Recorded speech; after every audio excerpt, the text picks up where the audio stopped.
death, yeah, it might have been a distraction, but I think it should have made us realize who our real enemy is and who really runs our country. I mean, if you guys haven't figured that out by now, especially after this man's death, then I think we're in some fucking trouble for real. Well, see, that is, because I have my theory, but I want to hear yours. Who is? All right, I'm gonna wait for your feet. So, one thing I realized, right, and this all has to do together. Every time Israel do some fuckery, America always give them the green light. Every time Israel does some fuckery, America backs them up. So I said, what the fuck does Israel have on America? They must have us on some blackmail shit, like they gotta have Trump on some shit. You know, I'm thinking all crazy shit. Then I said, you know what? Who the fuck run our government? Politicians, senators, House of Reps. So I said, let me look up how many senators take money from AIPAC. Now, if no one knows who AIPAC is, that's a Jewish lobbyist group that champions for the forefront of Israel. So I look out of 100 senators, United States senators. Do you know how many of them take money from AIPAC as top contributor? How many? Take a guess. I want y'all to take a guess in the room. There's 100 senators. How many of them do you think are recipients of AIPAC money? 100%. 100%. Very close. 85. 85 of these motherfuckers take money from AIPAC. So now, the House of Representatives got 435. Over 250 takes money from AIPAC. So now it makes sense. Every time fucking Israel do something, America back them because our policymakers are fucking getting paid by these guys. It doesn't matter what you want, what I want, what the American people want. It's what the fuck the lobbyists want. So what did I learn from Charlie Kirk? Well, I mean, Candace used to be good friends, or they still are, but the little dispute was about that same country. Candace seen what I'm talking about. Charlie didn't see it until it was too late. See, the problem is with these fucking people, right? And it's not the Jewish people. I'm talking about Netanyahu and his motherfucking crew. He's been in power over 20-something years. The problem is, it's not about blackmail. These motherfuckers move like the mob. Once you ask the mob for help and they help you, you now belong to them. You don't walk away from them. You belong to them until they have no more use for you. It's the same thing with our fucking senators and the same thing happened with Charlie. You took these motherfuckers' money, and once you take the money, you can't give it back.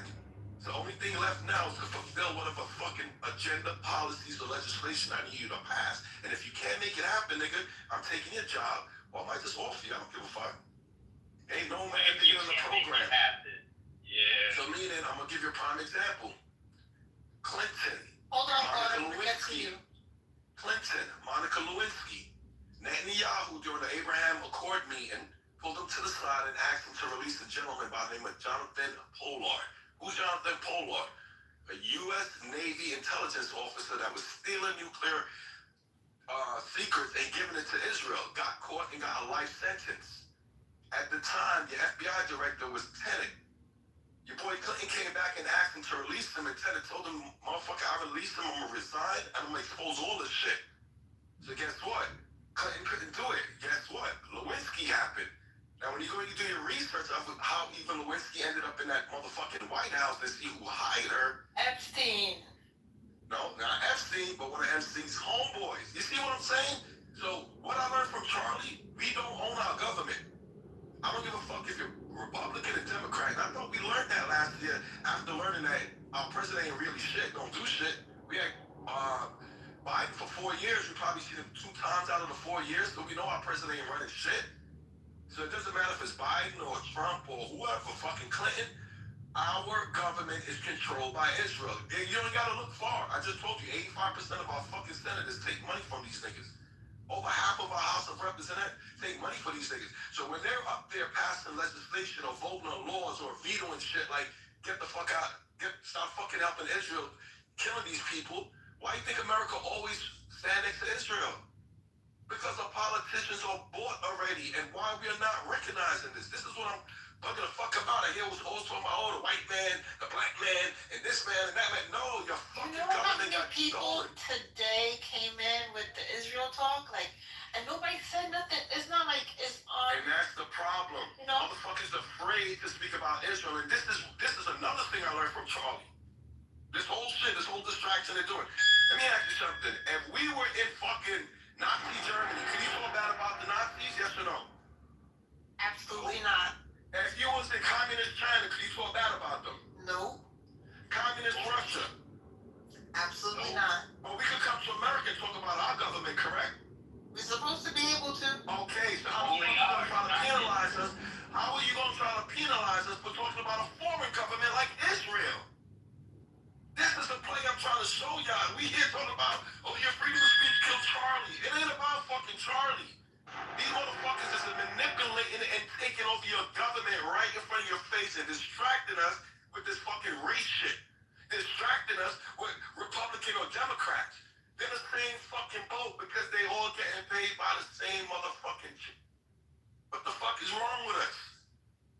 We gotta wake the fuck up and put all this shit to the side. What we should be screaming about is saying, why is 85% of our senators taking foreign fucking money? Ted Cruz proved it when he went up there, oh, no, we gotta back Israel. The Bible says so. They need to smack the fucking fire out that nigga. Why are we not pressing our politicians and demanding and asking them, why are they taking this money from this fucking foreign entity? Because as soon as you do, just like Kennedy and his brother, you get your head knocked off. As soon as you start talking, just like Charlie, you're gonna get your shit twisted. So is that what it is? These motherfuckers got us in fear? Let me know, bro. Because I'm a little bit confused. Yo. That's why that woman the Jewish woman was online and she was like, the problem is the YNs. And I was like, what? Oh, I'm glad you said that. Because nobody believed me when I said that. See, that wasn't even supposed to come out. These motherfuckers said the future threat to Israel, young black American males. They said this 6 months ago. All of a sudden now, Trump want to put National Guards in where the majority of young black males are. And we motherfuckers come like, yeah, these YNs out here wailing. Yeah, we need to curb it. I said, do you niggas know American fucking history? Prohibition was more violent than it is today. The crack pandemic was more violent than it is today. National Guards never came out. You know when the National Guards came out? During the Civil Rights Movement. What the fuck are we doing, bro? Are we this naive and gullible that we're gonna fall for the fucking banana tailpipe again? Come on, people. Yeah, them young niggas, they already know that them young niggas, they don't give a fuck about the system. Like, they don't care about the system that was put in place and none of that shit. So if it was any time to revolt and anybody would do it, it would be them because they don't fear nor do they give a fuck about the consequences. And these people know that shit. So what they do is they tend to make it seem like even though them niggas is hell on wheels, it's almost like getting us to go against them when they got them really the only motherfucker they gonna stand up and actually take action, because niggas, we don't do nothing but sit around and talk about it, especially niggas in their 30s and 40s. Like, niggas ain't really trying to get out there. They got kids and all type of shit. Them young niggas ain't got shit to lose, and white folk know it. That's a fact, bro. And this is the shit that I'm telling people. The reason why they look at the young black male as Israel's future fucking threat, because they already know they're gonna dominate and take over our country. Only one they gotta pass is a white Protestant, and this is what they're doing right now. This is what they're doing right now. I hear people sit back and say, yeah, let these crackers fight each other. Okay, but what are these crackers you was fighting for over 400 years? This other cracker you don't know nothing about. And if this other cracker takes over your government, because the fight that's happening is not bombs and shit being dropped. The fight that's being fought is the internal battlefield fucking government that we are losing. Once they take control of our government, you think shit gonna be easier for you? You think they're gonna be like, yeah, you know what? These guys been treating you guys bad for 400 years. We gonna make it better now. No, these are the same motherfuckers that come into our neighborhood, buy up our property, and do the shit the fuck they do. You understand what I'm saying? And then and you gotta watch the play, bro. Before they did this whole shit with the National Guard, they came out with the black fatigue shit to get our minds in the right place and understand this is what we want you to think as far as the agenda. These niggas been pulling a Trojan horse game on us forever. They come under one flag with their real intentions is something else. But they're gonna sell it to you. Yeah, we need a National Guard because these YNs is acting up, right? Yeah, send them. Now they're there. Now we're gonna really implement what it is. These young niggas is all you niggas. Because Israel realized that we've been such a resistance against these motherfuckers so long that if they do take controlled, we are going to be the problem. And that's what I was telling somebody. At the end of the day, America's last stand is us niggas. Yeah, believe that shit. It's us niggas. So if we stop and we don't get the fuck out of this white thing versus black thing, and I'm not saying that's not an issue. But where we at now, this issue super exceeds what the fuck is happening. I just told y'all the statistics of your politicians. These are the niggas that make your legislation, your policy, and also determines your tax. Why do you think tax keep coming up? Because we keep funding these motherfuckers. And why do we keep funding them? The American people keep saying, why the fuck are we supporting Israel? And I've always said this, if you really want to know who your true president is going to be, it's the nigga that comes in and say, yo, Israel got to get the fuck up out of here. But ain't none of them going to ever say that. Nah, on some real shit, Trump was on that until whoever is the big dog made the call because he was trying to Yeah, drain the swamp. And you know what I mean? the shit that Buddy was doing, and then as soon as whoever the fuck called or made some call down that's got a bigger head than him, that nigga changed the motherfucking tune like the following week. It's like, fuck them niggas. You don't think his mind changed after that bullet passed his face? This Hell is what I'm no. telling people. You talking about Israel? Yeah. Yeah, this is what I'm saying. That bullet That nigga realized, hey boy, this shit deeper than what I thought. Thank you, brother. And that's what I said. And you know how I got that proof? Think about this, Ink. You running for president. Niggas just trying to kill you the same way they killed Trump. You find out your fucking Secret Service was compromised.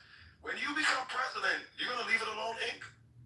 You ain't going to look into it? Right. Hey, look, check this out. I haven't heard Trump make one message about niggas trying to knock his head off. Motherfucker must be that powerful. Wrong, actually, on Israel. That's actually wrong. He's always supported Israel, and even with his first term, he illegally gave Jerusalem as the capital of Israel. That's a fact. Which is occupied territory. That was illegal. He helped almost recognize illegal settlements in the West Bank, so Trump has never done anything. That's a fact. No, he never won against That's a Israel. fact. Let that man finish. Yeah, no, you gotta say he changed. He was singing a different tune. No, what he was actually doing during his campaign was lying and manipulating, what all candidates do in terms of stopping wars and funding other nations with American tax dollars. But as we see, he actually didn't do anything even from the beginning. He was giving more money, more aid, more weapons to not only Ukraine but also Israel. Nothing ever got made. He didn't see it. No. And then that's when he came out with the propaganda that America's going to take Gaza and make it theirs. So again, this is what I'm saying. Their language. This is what I'm saying. Trump never said he was going against Israel. The problem with Trump is the same problem they would have had with fucking Charlie Kirk in the future. He wasn't controllable. Until that shot passed his fucking face was when he realized, okay, listen, ain't nobody gonna sit in that big chair in the White House if Israel do not put you there. That's number one. This is what the Electoral College is about. I just told you, between the senators and House of Representatives, who the fuck controls them. So it doesn't matter if our votes say, yeah, we want this one. If that doesn't go to the agenda, we go to electoral votes. So again, Israel even controls that. Nobody sits in that fucking White House since Kennedy if Israel has not approved of it. Okay? Now, y'all might say I'm bugging the fuck out. Prove me wrong. Okay? So that's one. What the problem with Trump is the same problem that happened with Charlie. Charlie was the future president of the white conservative. If you guys don't want to believe me, I don't give a fuck. Vance would probably get next year because I see no other candidate stepping out yet. And after Vance, that would have been Charlie's qualification over the age of 35 to make him president. He would have been the next fucking champion. This is why Israel was on his dick so hard, because now we don't just have to do what we do to have the president. He's coming in here already riding with us. But when he started speaking up against certain things, he became compromised. You understand what I'm saying? It's the same thing with Trump. Trump is with them, but Trump is trying to step over that boundary like he really runs shit. That right there was to let Trump know you're going to win the election, but we run shit. Even when all of this was breaking, when he dropped the bomb on Iran and all, Charlie went to him and said, yo, Trump, what are you doing, bro? You know what Trump replied to him was? Leave it alone. That sounds like something somebody told him when he was trying to look into certain shit. Hey, Smokey, let me say this. Hey, Smokey, I agree with you, bro. Like, let me say one quick thing, too. I agree with you, bro. Like, I don't fuck with Charlie Kirk as a person and some of the beliefs he has, but I agree with you on that, man. He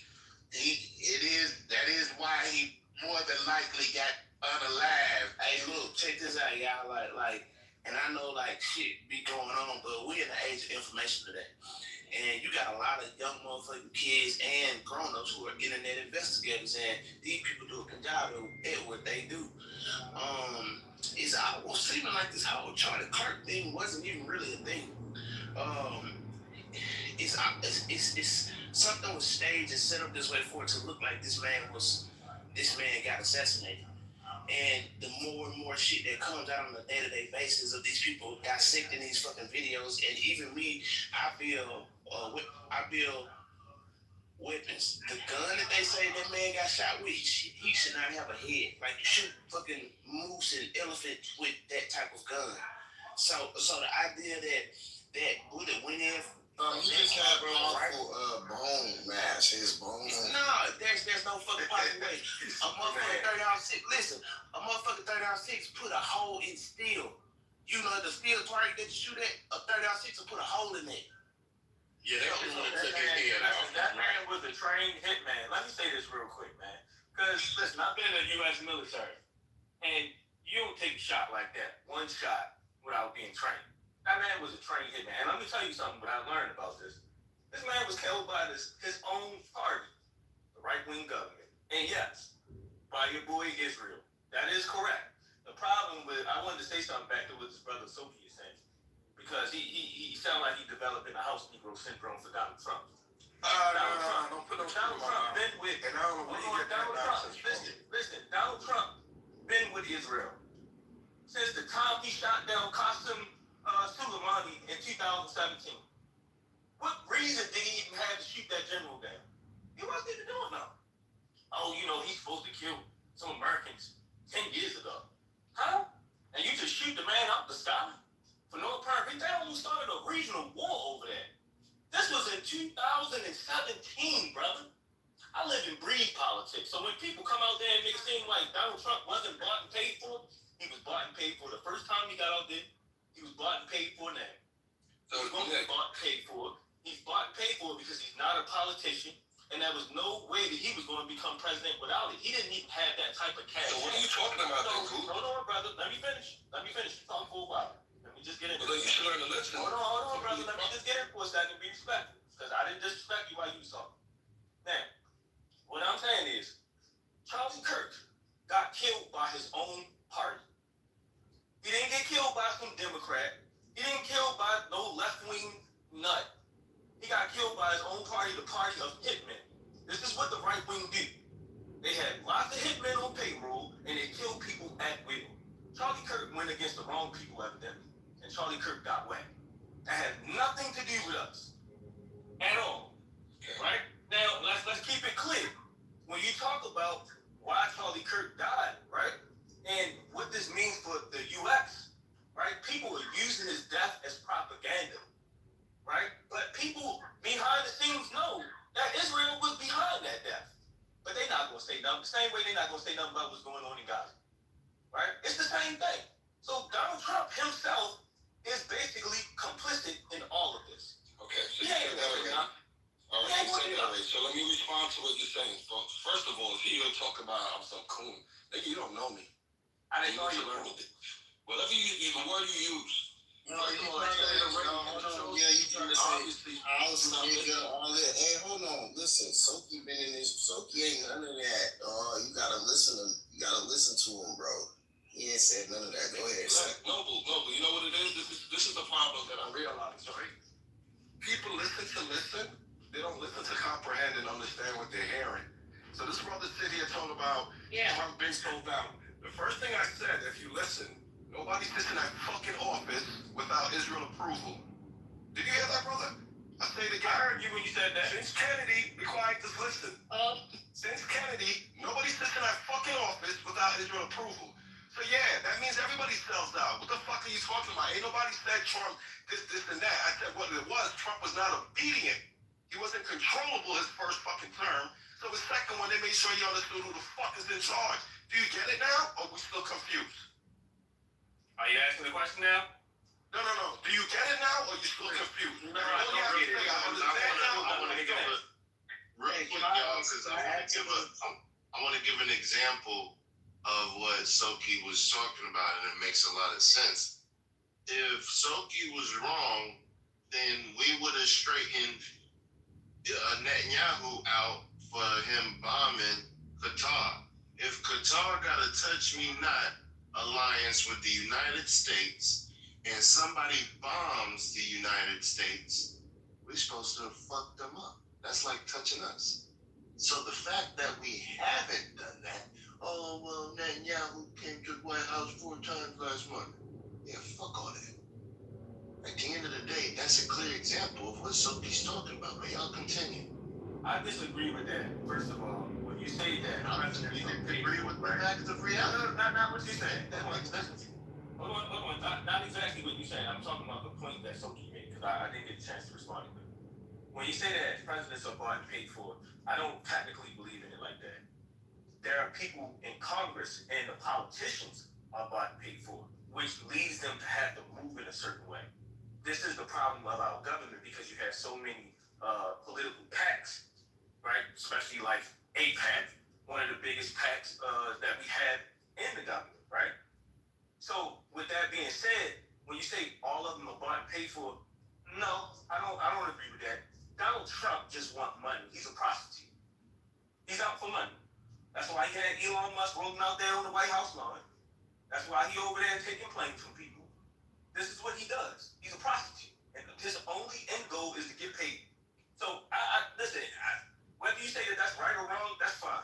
But I don't think that Donald Trump really had a dog in a fight. If the money's coming his way, that's who he's supporting. That's how it works with Donald Trump. That's kind of a good thing. Can I do a submission? But wait, hold on. Yeah, you can. But hold on. That's probably a good thing, because that means we can buy him out if we get enough money, right? Yeah, but people ain't got money like that. Come on, think about it. Like, you had to buy people out to outbid, See, I think you just like problems. You just like, look, you just like it to be a problem. Let me just ask you one question, Noble. Noble, let me ask you something. Since you're saying as a politician that's bought and sold, not the president have the right to veto certain things even if the politician passes it. So I'm going to ask you this one question. Since Kennedy, how many American presidents do you know of that stood against Israel or opposed what Israel was doing? Name me one since Kennedy. Now, if you can't name me one since Kennedy, next question I'm going to ask you, since Kennedy, Israel has done nothing fucked up in the world? And if they have, America, that's supposed to be the so-called police of democracy, why we never intervene or said anything if our president isn't bought out? So I'm going to ask you again. I don't care about your senators. I don't care about your House of Reps. You name me one president, since you said they weren't bought or whatever, that went against Israel. Now, if you can't tell me one, then it's safe for me to assume that they've been compromised. Because there's no way you're going to tell me since Kennedy, Israel has done nothing wrong in the fucking world. They've done plenty. This is why the fucking world hates America. Because we keep standing next to these cocksuckers as they violate shit. So I'm going to ask you again, since you said, American presidents ain't bought out, they're not so bad. Name me one of them that stood up against Israel. So hold on. Was Eisenhower before or after Kennedy? Are you serious, my brother? You just asked me if Eisenhower came before or after Kennedy. All right, this is why we can't even have this conversation. Why we cannot have this conversation? That is a crazy question, bro. All right, with that, I land. All right. so here's the point. I was saying Jimmy Carter. Wait, hold on, no more. Hold on, let me ask the How you question. doing? I would say Jimmy Carter. That's number one. I believe Jimmy Carter wasn't bought and paid for. We know Obama took a little APAC money, but I wouldn't say Obama was bought and paid for. But Obama was definitely bought and paid for. Man, Obama was paid for. I'm giving your boy Jimmy. This is the same guy who asked about Eisenhower. Yo, come on, brother. No, don't try to do that, because now you're trying to find a way to get out of the conversation. That's like one of them unintelligent maneuvers you're trying to pull right now. No, that was an unintelligent question you asked when you asked about Eisenhower. I thought I was speaking to someone that actually knows American history. Before or after? Because Eisenhower was okay. Wait, it's okay to help people out, and I asked the question. I didn't say it was. No, there's nothing wrong with asking a question, but when you're up here speaking and challenging as if you know American history, see, it's hard to understand. Hold on a second, brother. I don't understand the American government. Like, why you going? I know, but hear me out. Hear what I'm saying to you. In order for you to understand the American government, you must have to understand the American history. There's nothing new that they're doing right now. It's all regurgitated, just coming in a different time in a different envelope. It's the same shit. All right, so people get a little fuzzy, but I gave you Jimmy Carter, so that was my. Okay, so even Jimmy Carter, perfect. Jimmy Carter was one of the presidents that tried to stand up, but do you see what happened when Jimmy Carter's presidency? He's known. All right, but you asked for one, and I gave you. Hold on, I'm gonna finish it. I'm gonna show you when you challenge Israel. Remember the Iranian hostage shit? That happened because he was fucking siding with the Muslim world. This is why they did it under his watch. You understand what? They did that on Jimmy Carter's watch. The Iran. Thing about,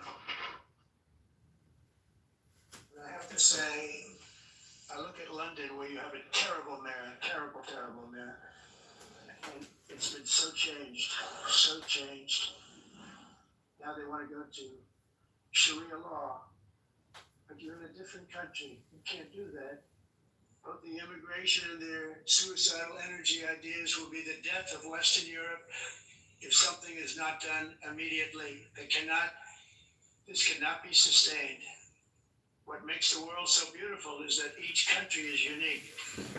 To stay this way, every sovereign nation must have the right to control their own borders. You have the right to control your borders, as we do now, and to limit the sheer numbers of migrants entering their countries and paid for by the people of that nation that were there and that built that particular nation at the time.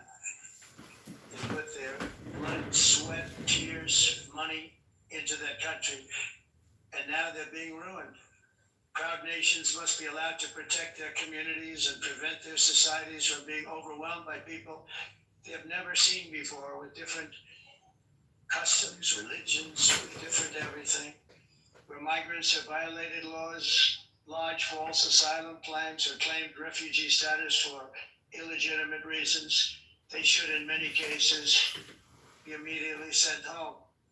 And while we will always have a big heart for places and people that are struggling and truly compassionate, answers will be given.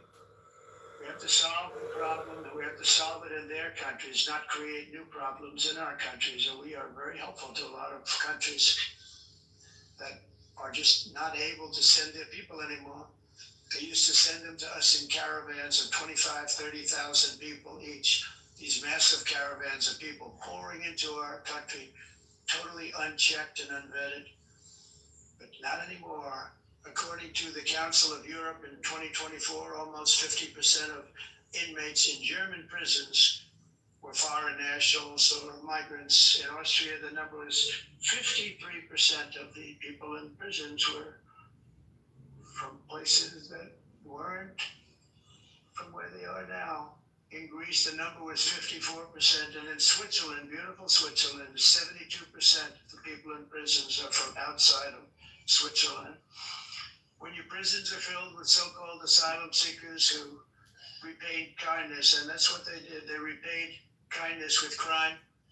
It's time to end the failed experiment of open borders. You have to end it now. See, I can tell you, I'm really good at this stuff. Your countries are going to hell. In America, we've taken bold action to swiftly shut down uncontrolled migration. Once we started detaining and deporting everyone who crossed the border and removing illegal aliens from the United States, they simply stopped coming. They're not coming anymore. We're getting a lot of credit, but they're not coming anymore. This was a humanitarian act for all involved, because on the trips up, thousands of people a week were dying. Women were being raped. Nobody's ever seen anything like it. Raped, horribly beaten, raped. On the trip up, the journey up, it was a long walk. It was a long, arduous journey, indeed. And it was also a historic victory against human trafficking throughout the region. What we did was a victory, and we saved so many lives of people that wouldn't make the journey. That journey was loaded up with death. Loaded up with death. Dead bodies all along. all along the roads of jungles to get up, to go through jungles, they go through areas so hot you couldn't breathe. They were dying of suffocation, areas so hot that you couldn't breathe. Dead bodies all over. By them not coming, we're saving tremendous numbers of lives. My people have done a fantastic job in doing what they did, and the American public agrees with it. I mean, I was very proud to see this border have the highest poll numbers I've ever had. Part of it is because of what we've done on the border. I guess the other part is what we've done in the economy. Joe Biden's policies empowered murderous gangs, human smugglers, child traffickers, drug cartels, and prisoners from all over the world.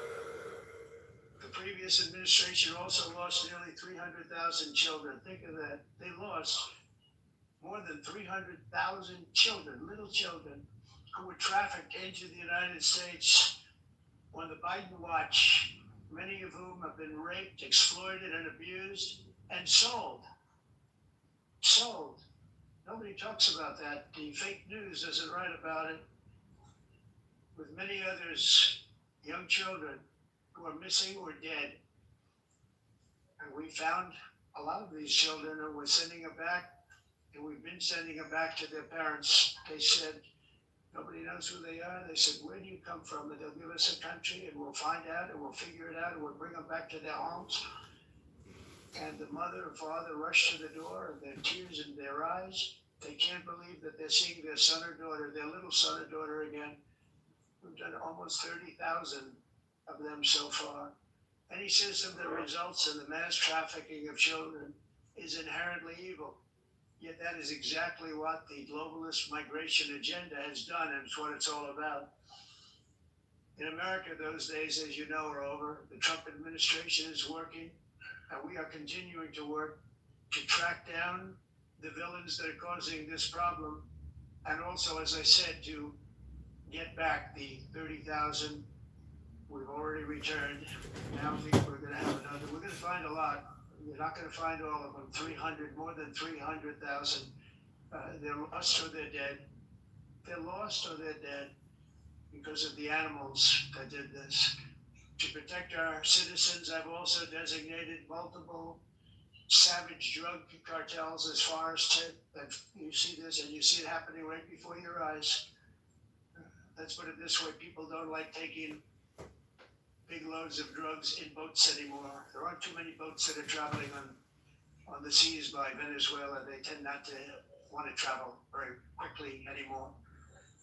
And we virtually stopped drugs coming into our country by sea.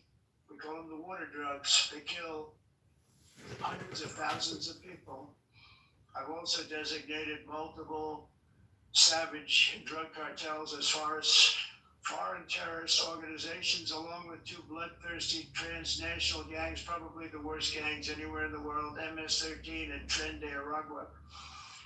Tren de Aragua is from Venezuela, by the way. Such organizations torture, maim, mutilate, and murder with impunity.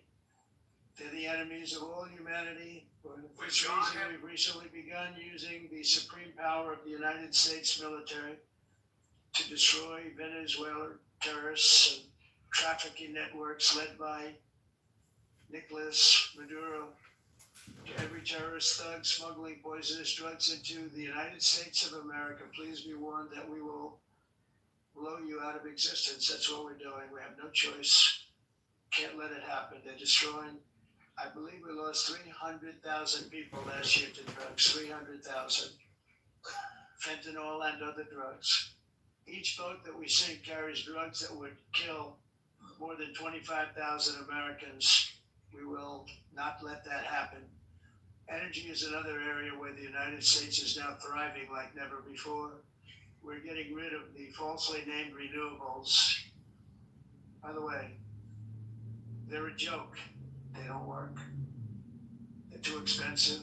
They're not strong enough to fire up the plants that you need to make your country great. The wind doesn't blow. Those big windmills are so pathetic and so bad, so expensive to operate.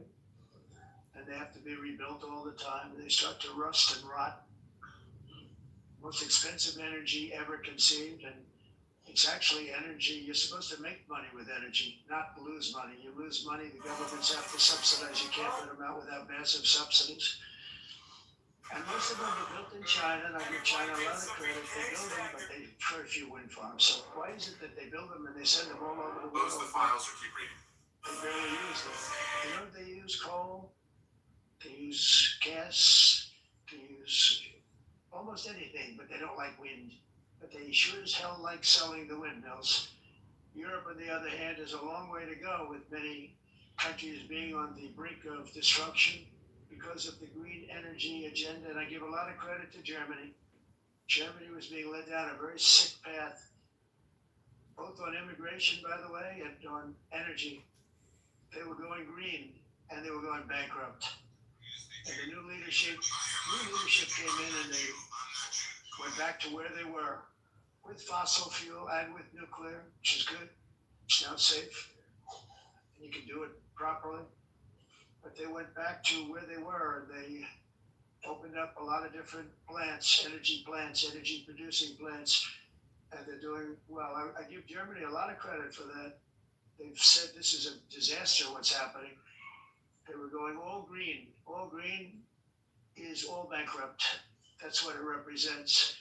And it's not politically correct. I'll be very badly criticized for saying it, but I'm here to tell the truth. I don't care. It doesn't matter to me. I'm in New York City. I'm feeling a lot safer. Crime, we're getting crime down. And by the way, speaking of crime, Washington D.C. was the crime capital of America. Now it's after 12 days, it's a totally safe city. Everyone's going out to dinner. They're going out to restaurants. Your wife can walk down the middle of the street with or without you. Nothing's going to happen. My people have done a fantastic job. And yes, I called in the National Guard. And the National Guard took care of business. And they weren't politically correct, but they took care of business. We got 1,700 career criminals out, brought them back to where they came from, the countries where they came from, or put them in jails. Washington, D.C. is now a totally safe city again, and I welcome you to come. In fact, we'll have dinner together at a local restaurant, and we'll be able to walk. We don't have to go by an armor-plated vehicle. We'll walk right over there from the White House. They've given up their powerful edge, a lot of the countries that we're talking about in oil and gas, such as essentially closing the great North Sea oil. Oh, the North Sea, I know it so well. Aberdeen was the oil capital of Europe, and there's tremendous oil that hasn't been found in the North Sea. Tremendous oil. I was with the Prime Minister I respect and like a lot, and I said, you're sitting with the greatest asset. They essentially closed it by making it so highly taxed that no developer, no oil company can go there.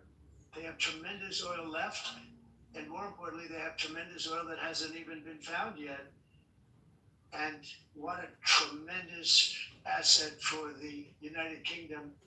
And I hope the Prime Minister is listening, because I told it to him 3 days in a row. That's all he heard. Because I want to see them do well. I want to stop seeing them ruining that beautiful Scottish and English countryside with windmills and massive solar panels that go 7 miles by 7 miles, taking away farmland. But we're not letting this happen in America. In 1982, the executive director of the United Nations Environmental Program predicted that by the year 2000, climate change would cause a global catastrophe. He said that it will be irreversible, as any nuclear holocaust would be. This is what they said at the United Nations. What happened? Here we are. Another UN official stated in 1989 that within a decade, entire nations could be wiped off the map by global warming. Not happening. You know, it used to be global cooling. If you look back years ago in the 1920s and the 1930s, they said global cooling will kill the world. We have to do something. Then they said global warming will kill the world, but then it started getting cooler, so now they could just call it climate change, because that way they can't miss. It's climate change, because if it goes higher or lower, whatever the hell happens, there's climate change. It's the greatest con job ever perpetrated on the world, in my opinion. climate change, no matter what happens, you're involved in that. No more global warming, no more global cooling. All of these predictions made by the United Nations and many others, often for bad reasons, were wrong. They were made by stupid people that have cost their countries fortunes and given those same countries no chance for success. If you don't get away from this green scam, your country is going to fail. And I'm really good at predicting things, you know. They actually said during the campaign they had a hat, best-selling hat. Trump was right about everything. And I don't say that in a braggadocious way, but it's true. I've been right about everything. And I'm telling you that if you don't get away from the green energy scam, your country is going to fail. And if you don't stop people that you've never seen before, that you have nothing in common with, your country is going to fail. I'm the president of the United States, but I worry about Europe. I love Europe. I love the people of Europe. And I hate to see it being devastated by energy and immigration. This double-tailed monster destroys everything in its wake, and they cannot let that happen any longer. You're doing it because you want to be nice. You want to be politically correct, and you're destroying your heritage. We must take control strongly and immediately of the unmitigated immigration disaster and the fake energy catastrophe before it's too late. The carbon footprint is a hoax made up by people with evil intentions, and they're heading down a path of total destruction. You know, the carbon footprint was a big, big thing a few years ago. I remember hearing about the carbon footprint, and then President Obama would get into Air Force One, a massive Boeing 747, and not a new one, an old one with old engines that spew everything into the atmosphere. He'd talk about the carbon footprint, we must do so. Then he'd get in and he'd fly from Washington to Hawaii to play a round of golf. And then he'd get back onto that big, beautiful plane and he'd fly back and he'd talk about again global warming and the carbon footprint. It's a con job. At extreme cost and expense, Europe reduced its own carbon footprint by 37%. Think of that. Congratulations, Europe. Great job. You cost yourself a lot of jobs, a lot of factories closed, but you reduced the carbon footprint by 37%. However, for all of that sacrifice and much more, it's been totally wiped out and then some by a global increase of 54%. Much of it coming from China and other countries that are thriving around China, which now produces more CO2 than all the other developed nations in the world.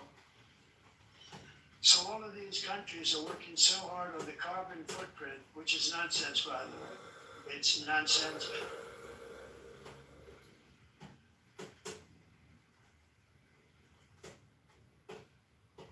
That's right.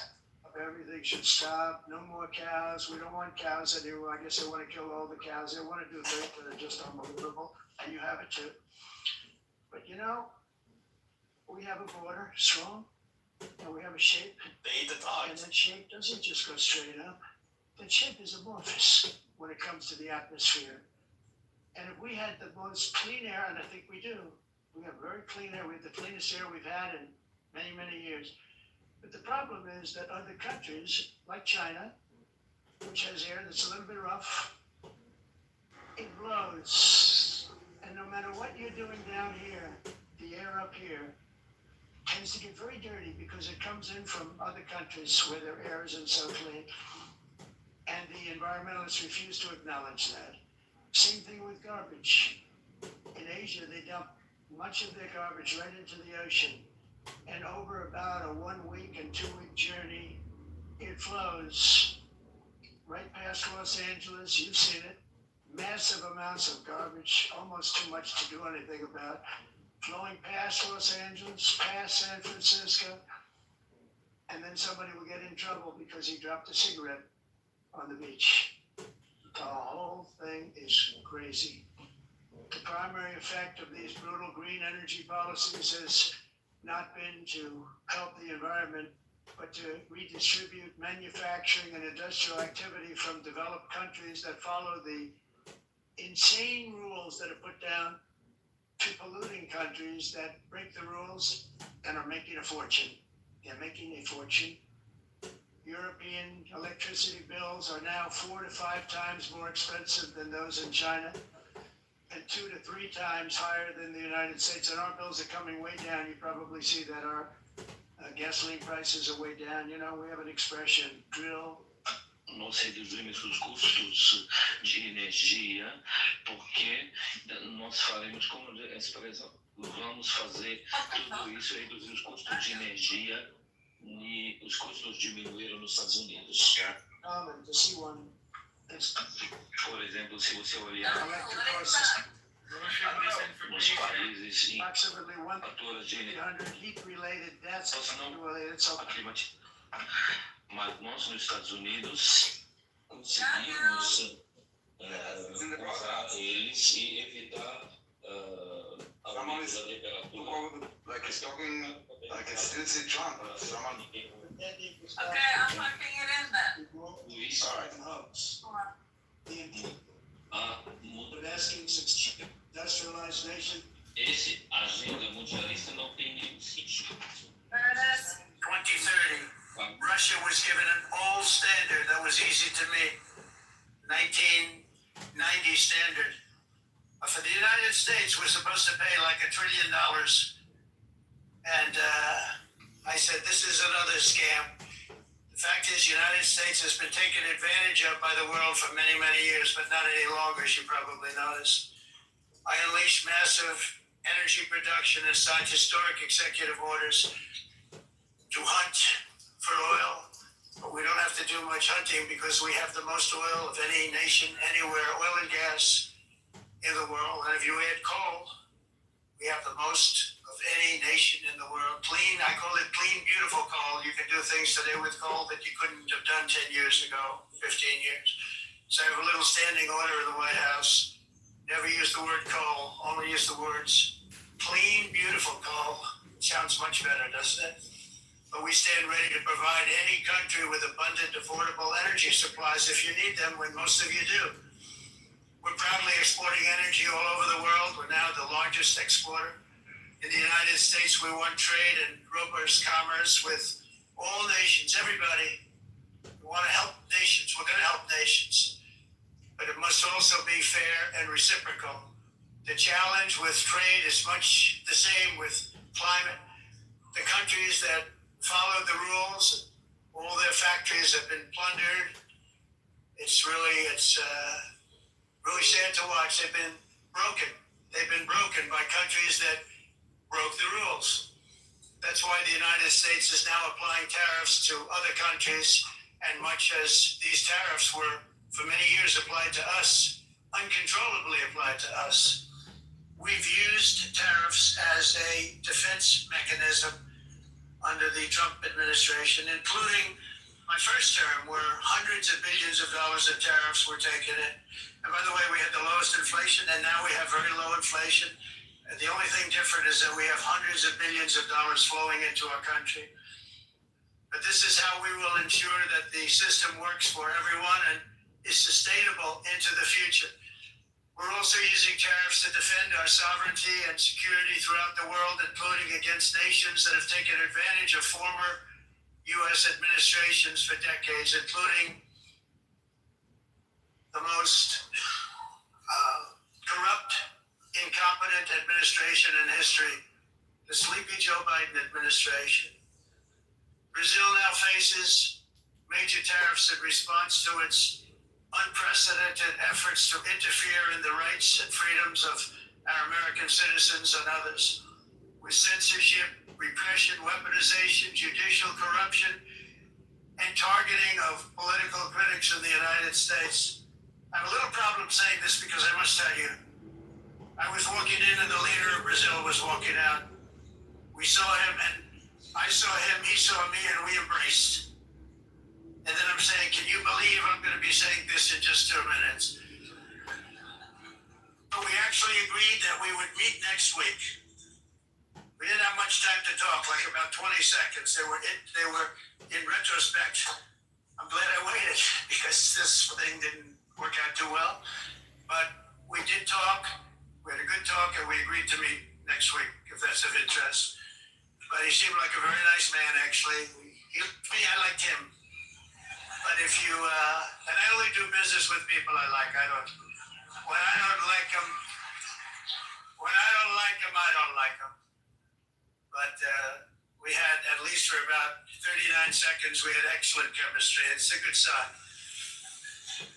But also in the past, Brazil, can you believe this, unfairly tariffed our nation, but now because of our tariffs, we are hitting them back, and we're hitting them back very hard. As president, I will always defend our national sovereignty and the rights of American citizens. So I'm very sorry to say this, that Brazil is doing poorly and will continue to do poorly.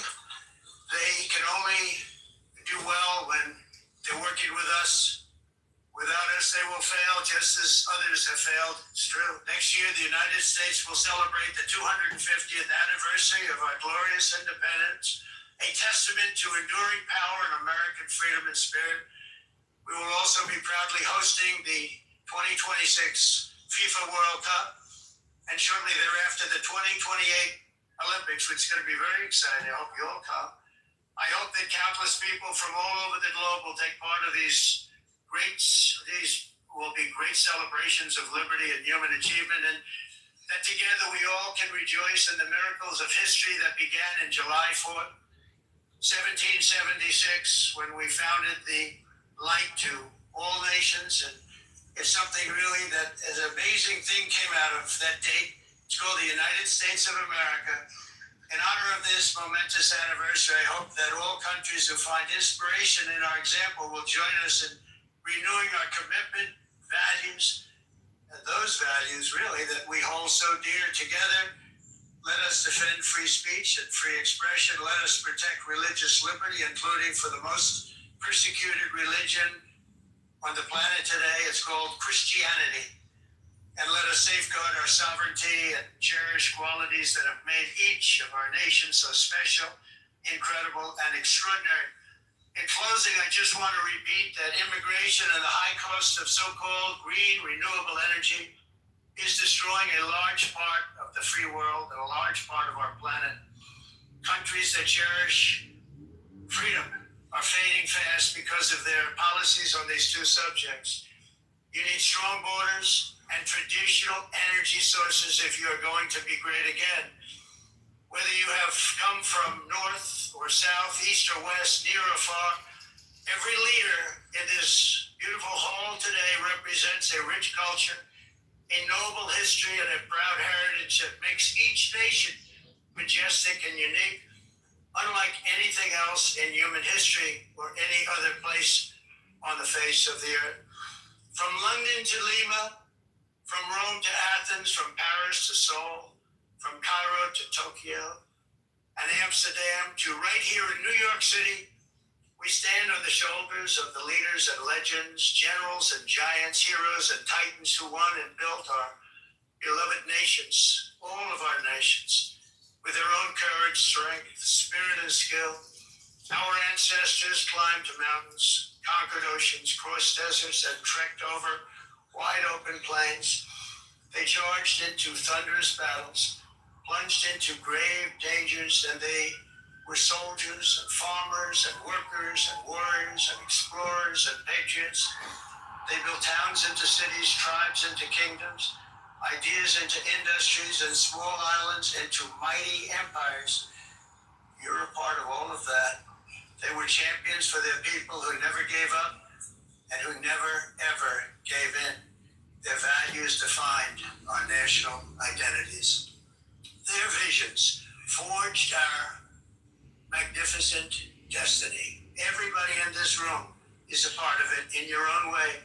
Each of us inherits the deeds and the myths, the triumphs, the legacies of our own heroes and founders who so bravely showed us the way. Our ancestors gave everything for homelands that they defended with pride, with sweat, with blood, with life, and with death. Now the righteous task of protecting the nations that they built belongs to each and every one of us. So together let us uphold our sacred duty to our people and to our citizens. Let us protect their borders, ensure their safety, preserve their cultures, treasure, and traditions, and fight for their precious dreams and their cherished freedoms. And in friendship, and really a beautiful vision, let us all work together to build a bright, beautiful planet, a planet that we all share, a planet of peace and a world that is richer, better, and more beautiful than ever before. That can happen. It will happen. It will happen, and I hope it can happen and start right now, right at this moment. We'll turn it around. We're going to make our countries better, safer, more beautiful. We're going to take care of our people. Thank you very much. It's been an honor. God bless the nations of the world. Thank you very much. Bye.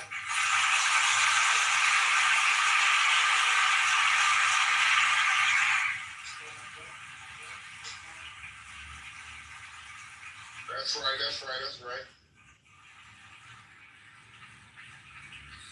On behalf of the Assembly, I wish to thank the President of the United States.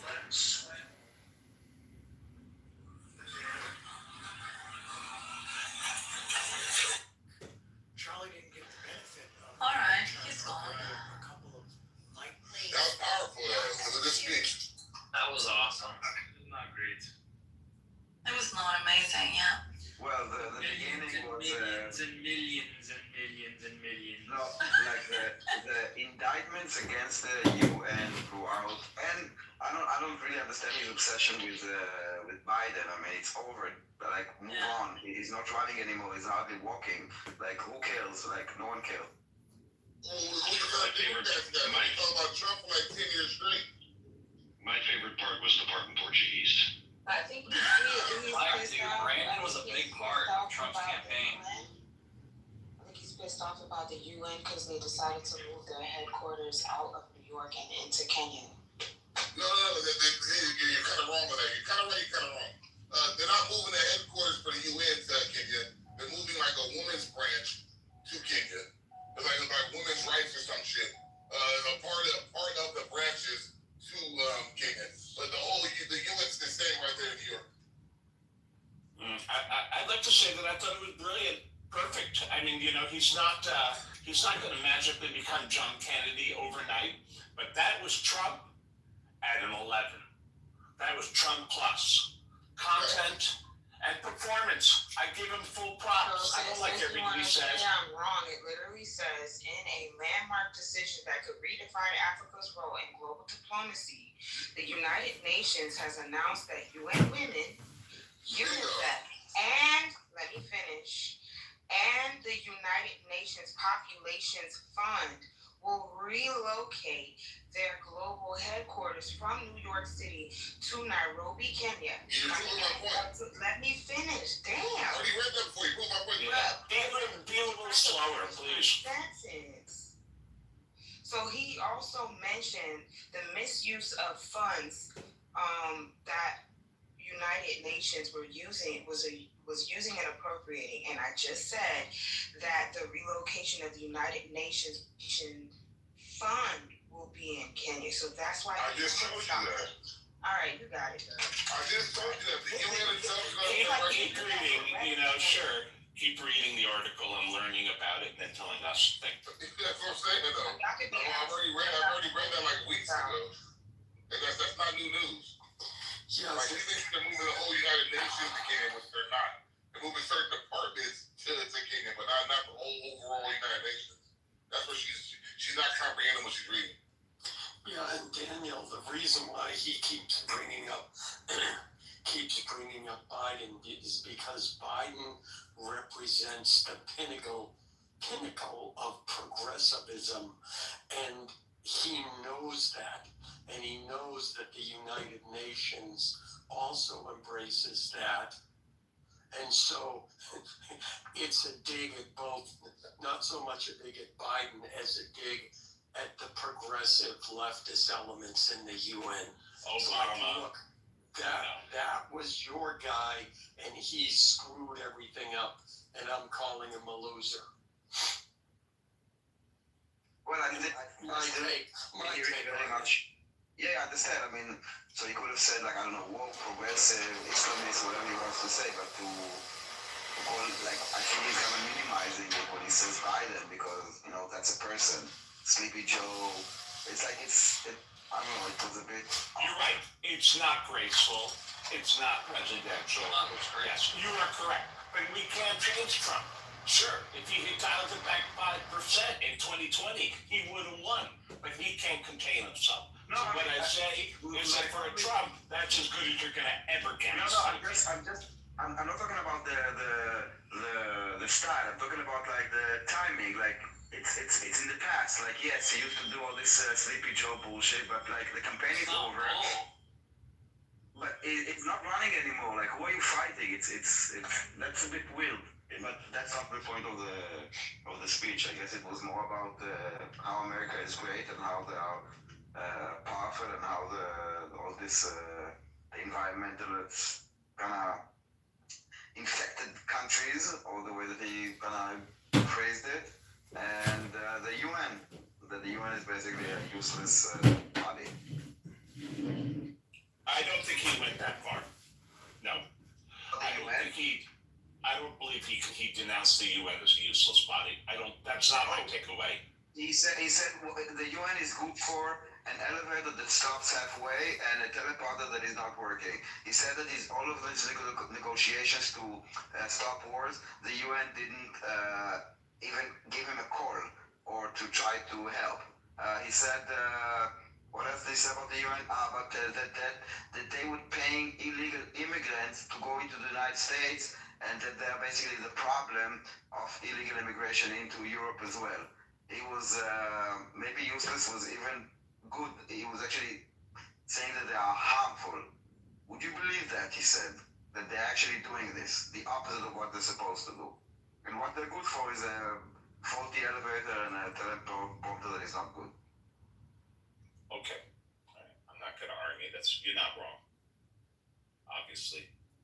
It's not what I heard, but I acknowledge that if you say he said it. That is what he said. I just heard that as well. Okay. I guess I focused on other things. Listen, everyone heard the speech through the prism of their. Well, he did literally say those words. I'm pretty sure you joined after the speech started. You probably. No, I heard the whole thing, brother. I swear to God, I heard the whole thing. But it's okay. I've been wrong before, and I may be wrong now. But I still believe that was Trump at a 10.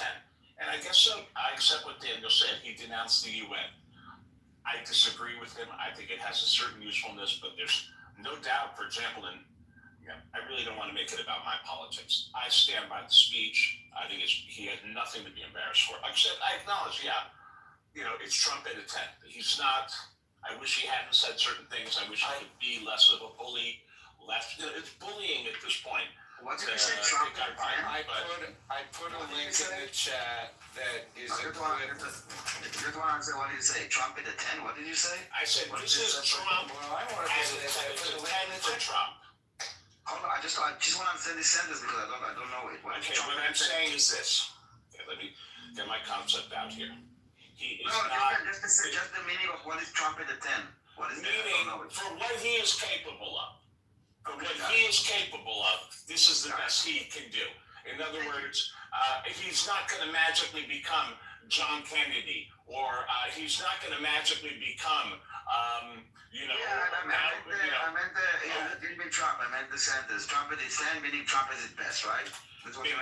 Right. Exactly what I meant. Thank you. I put the link in the chat that is a clip of him saying the only thing he got was a broken escalator and a broken teleprompter. I accept it, yes. It's ringing a bell now. I really did hear the whole thing. Yeah, and I think this discussion about what is or is not presidential, I think the Democrats blew that away a long time ago. So, and any critiques of him, what do you refer to? Because I give them credit. They have a very inclusive message. They're less. I have to acknowledge that Trump is more divisive. I mean, You know, even if I like Trump, he is more divisive. He says things, and he called Rosie O'Donnell a dog or a pig. I mean, what did the Democrats do to blew that credibility away? Yeah, starting with, in my recent memory, Hillary Clinton, when she was running, calling conservatives deplorables, then telling people that people who conservative voters need to be put in re-education camps. The fact that Biden continually attacked conservatives, the fact that progressives continually call conservatives bad people, that they're not moral, etc., etc. The fact that for 4 years during Biden, they attacked Trump personally, that they legally went after him, when the precedent is once you leave office, they leave that person alone. I mean, in so many ways, they attacked him personally. I remember specifically Biden saying, we're going to bring the country together, and then he proceeded for 4 years to attack conservative voters themselves, never mind what they did to Trump personally. So no, this whole thing of the Trump breaking precedents, you can go back and look, and it is clearly the progressives, the Democrats, and Biden himself who did that. So no. Okay. All right. Listen, you make a good case. I'll go further. Thank you. And you don't. You're not without merit either. Okay, I will go back further and say this: that for a long time now, in every administration, the attacks on presidents have, basically, Nixon deserved it, but post Nixon, in every presidential administration, I believe that the attacks on presidents have gotten more and more vicious from opposition. That's in everyone. The attacks on Clinton, the whole Monica Lewinsky thing wouldn't have happened 50 years ago. When Eisenhower and Roosevelt were fucking their secretaries, nobody would have done that. So for whatever reason, in every administration, the attacks on the president. And I thought that the things that the Republicans said about Obama, the guy won. Now he's president, but they never gave him a break, in my opinion. So I'll say you are correct that the attacks on Trump are the worst, but I'll also say that every administration has gotten increasingly vicious attacks on presidents. Thank you. Yeah, and I'll just say too, it's ironic because Democrats, the whole thing about they all got blowjobs from their secretaries, that's true. But it was the Democrats who attacked their own in the case of Gary Hart. And they were the ones who started that whole ideology of, you have to be, if you're a politician, you have to be morally pure. But the thing about was it the Democrats, or was he just that sloppy? I don't blame the Democrats for that. I say that's the People Magazine or whoever it was. He was that sloppy. We could have gotten away with it. Yeah. You don't take around on the vote, dude. Gary Hart or Clinton? I'm talking about Gary Hart. That's what you were talking about. Yeah, and you could be right, but what people forget, it's not that Clinton got the blowjob.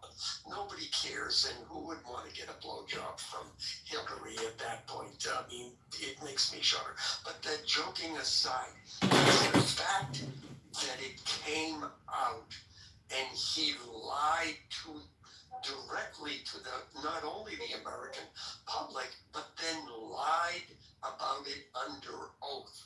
And it wasn't until it came out, Monica. They asked him if he had sex, right? Yeah. Okay, there you go. You know what? I I don't agree that most of America is shocked by this. You seem to be more shocked by it No, than many people in my circle. No, really. Every guy understands what he did. No, and I understand it too. It's not that, and I'll say it specifically. It's not that he got the blow. It's not that he got the blowjob. It's the fact that there were already lawsuits out against him for his quote sexual improprieties, and yet he still continued the behavior. That is political suicide, and he was smarter than that. If you're in a trial for stealing cars, you don't steal cars while you're out on bail. It's that simple.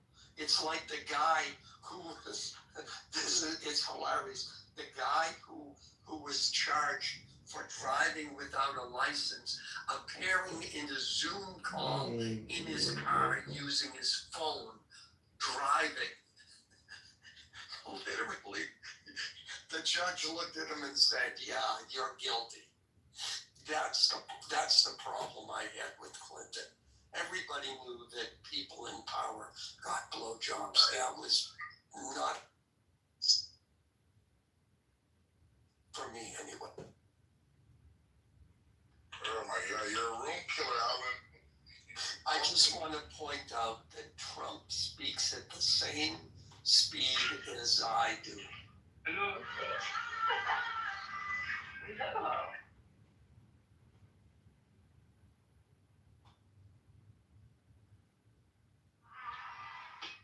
Hello.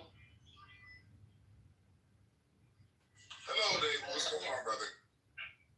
So you talk to me. It's David.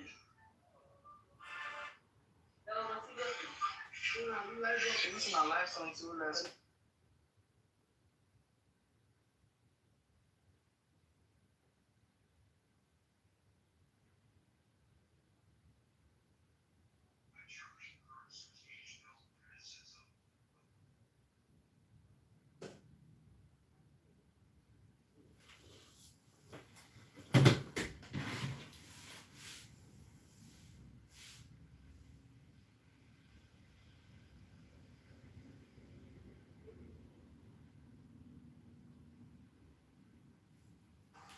Is it quiet in here? Is the room dying? Looks like the room is dying.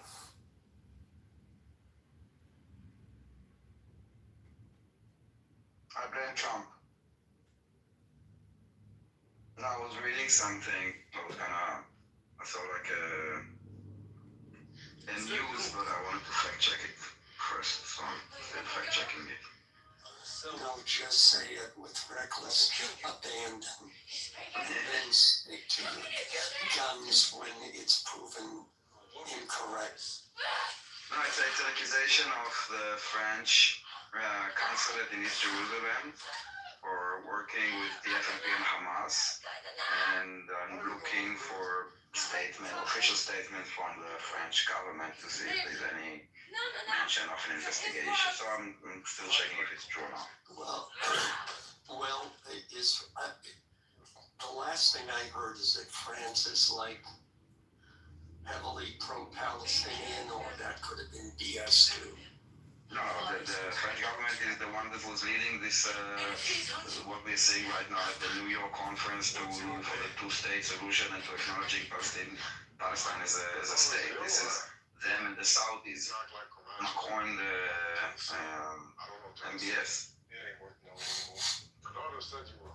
So this is why I'm extra careful to see if this news that is actually accusing them of collaboration is real or politically motivated, even though it's on my side.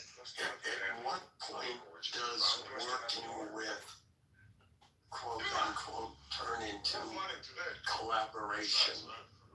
Quote unquote. The examples that are given here, that they were helping basically Hamas family members of Musa Abu Marzouk and Noor Atala to basically basically through the French evacuation programs. One second. That they initiated some kind of a Doha meeting between officials of Hamas, Marzouk and Khaled Mashal. I'm not sure what it's about.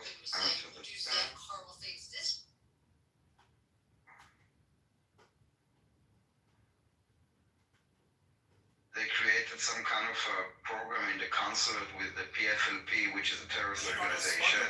And assembled 4 cannons and turned them towards Something the enemy. He called put the aiming machine on the stand and set the cannons. Al Bustan As the enemy Center. ships moved towards the harbor, Leonardo ordered his And there are men like to other load the points, cannons so with shells. When the enemy basically saw got the all small kinds of cannons mounted on ties the walls, of they the started laughing and French took them lightly. But the next consulate moment, in 2 East shells went Jerusalem straight and with fell on an enemy different ship factions and of shattered into terrorist pieces. organizations. Many enemy ships ahead Which were also destroyed makes in a sense single because attack. anyone Leonardo had prepared the does shells. He had anything made a there special is way. tied He to had hollowed them some from kind of inside and terrorist filled them organization. with It's gunpowder. PFLP, This made them it's more powerful and Islamic could strike Jihad, farther. it's Hamas, His plan it's was that the sunken whatever, there ships are like would so block the many. port so that the enemy could not enter. And this happened. The broken and But we scattered should not ships talk had about it completely blocked the way to enter the harbor. The There's so soldiers many felt that now. they had won the war. They were celebrating and congratulating each other. But Leonardo still had a strange fear in his mind. He saw that the enemy was not trying to extinguish his burning ships. He was letting them burn so that smoke spreads all around and everyone's attention is diverted. But before anyone could understand anything, all the ships were engulfed in flames. Leonardo immediately understood The that center dangerous bombs also, were planted under the water, which this center exploded that after was hitting the created ships. also After was a this, he support saw that system for under the cover families of of smoke, the so-called enemy was martyrs. pulling his big ships with ropes and bringing them Basically, towards the this is port. part of Everything was Hamas's happening in front, reward but for due to the smoke, terrorism no one could see under properly. European Leonardo taxpayer immediately money. warned the army and told them that they had been trapped in this trap of the enemies. He immediately changed the target of his cannon, but by then it was too late. The enemy ships had reached inside the port, and they too had started firing their cannons. The cannon fire started breaking the walls of the fort. Everything started getting destroyed. Although Leonardo's cannons were also hitting far and right on target, the enemy fleet was very large. It was difficult for Leonardo alone to stop it. The enemy's cannons were firing continuously and very fast. When Leonardo looked through the telescope, he was shocked. Actually, the cannons that the enemy was using were the same design that he had made earlier to protect his soldiers. Now the question was, how did the enemy get this idea? And who made these weapons for them? All the soldiers were ready to take up the front inside the fort. This is with the swords, UN but as soon as discussion the about walls of the fort the broke, thousands of enemy because soldiers entered the city. Trump And didn't a even fierce mention it battle in a started in word. the streets. Leonardo's soldiers were fighting bravely, but the enemy had more powerful weapons. There were some machines that were not only firing bullets, but also spitting fire. Leonardo immediately recognized them. These were the same machines whose idea he had once given to a king. As soon as the machine reached their hiding place, Leonardo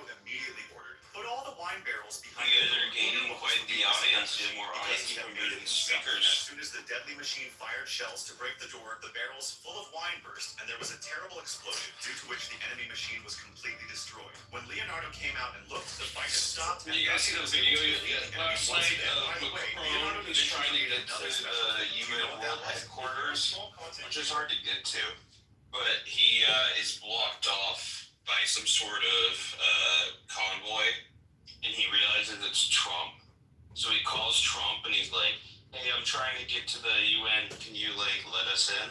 And Trump's like, "Walk." And there's a video of Macron walking. He has to get with all these people around him.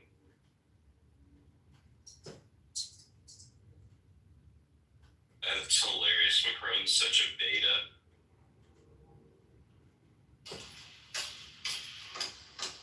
It's a nearly 100 kilowatt hour all-terrain tank trap battery. This is gonna be fun. Why something, that's for sure. Baby, it would be this thing right there.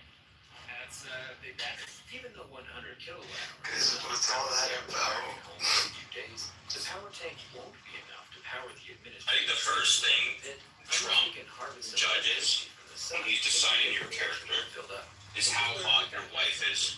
As the closest American. There is no one like In that case, I'm dipshit. Yeah, you're fucked, Daniel. You never be friends with Trump. It's 2025. But he shits on Macron all the time. And then when you hear him talk about people like Keir Starmer, he's like, Keir Starmer's a lucky guy. He's got a beautiful wife.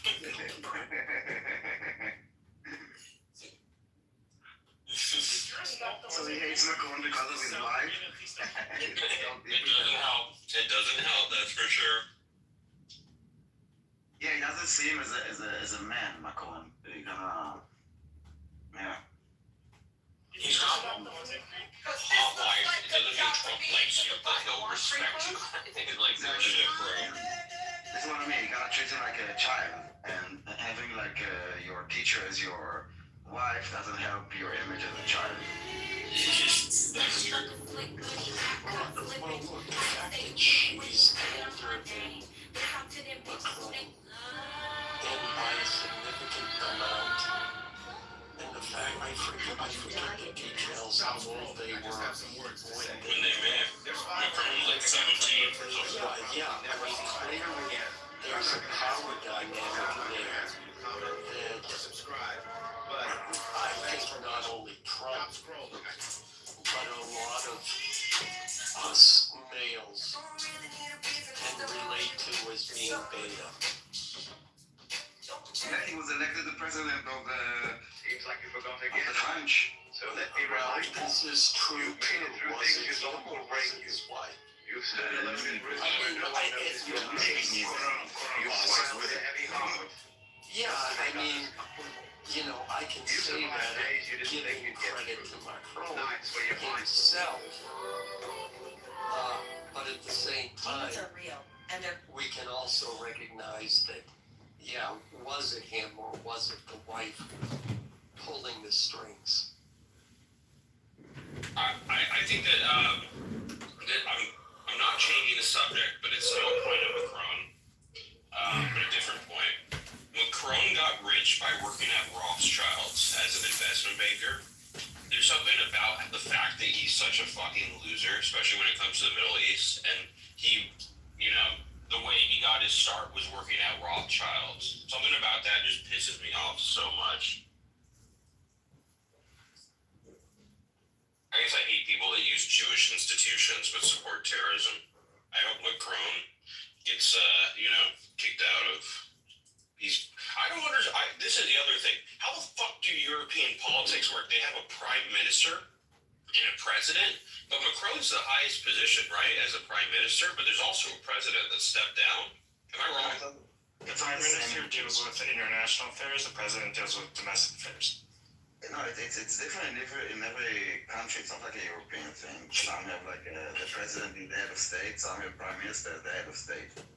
And some have a king, for example, UK has a king and they still have a prime minister. Like also in Israel, we have a president with more like a symbolic role, and we have a prime minister with actually the executive role. But there's, I think Macron is the executive. Executive. But he's the highest position, right? He's the one who decides who's president. Yes. I think, right? Yeah. He is the decision maker. Elle fait la décision. Yeah, his wife is the decision maker. Let's His quote-unquote wife. She's the one that slapped him around. Yeah, well, it's not like it's currently until it's settled in court. We should refer to they them. Yes, we haven't seen her private chat. Macron should be he should become a persona non grata, not just in Israel but in America. They should allow him to come to America. They should be like, sorry man, no cucks allowed, and then kick him out. Well, Michael the Cat, the last election in France, I mean, it was the France party that got the most votes, but they had Macron's party had they gathered together, for different sects. And, yeah, you know how it works, right? Yeah, it's like coalitions. Yeah, it's like the right gets 35% of the vote, the left gets 30% of the vote or something like that, and Macron's party is the middle with 20% of the vote, so both sides have to be incentivized. Essentially, Macron gets to choose, right? His party gets to choose who gets power, and in the most recent election, the left, actually, they had fewer votes than the right, and then the moderates got 20%, so they, did a coalition with the left, but it already broke up because it's if you need 50% or whatever, right? If he did a coalition with the right, probably would have had 60%, coalition with the left, you're at 51%, you know what I mean? It just to avoid doing a coalition with the right, Macron made a really weak coalition with the left. Macron is such a fucking bitch. I hate him. Well, yeah, the left has been, seems to me like at least 30 years ago, the left took over in France, and it's been fucked ever since. You know, I mean, one of the biggest things is, you know, the BAC, as it's called in France, the baccalaureate was a very difficult test. And if you passed, it meant you were elevated to a certain jobs within France. And if you didn't... Wait, when do you take this? You take it at the end of high school. Yeah, that test. Okay. Yeah, they've weakened it completely now. It's not the same as it was. Because they're trying, because it's unfair to people, you know. And to me, that is culturally is a huge change. Because that was one of the things, you know, for all their arrogance and everything else, which we all have grown to know and love about the French, you couldn't argue that their educational system wasn't strict and demanding. Mm-hmm. And now that's going away.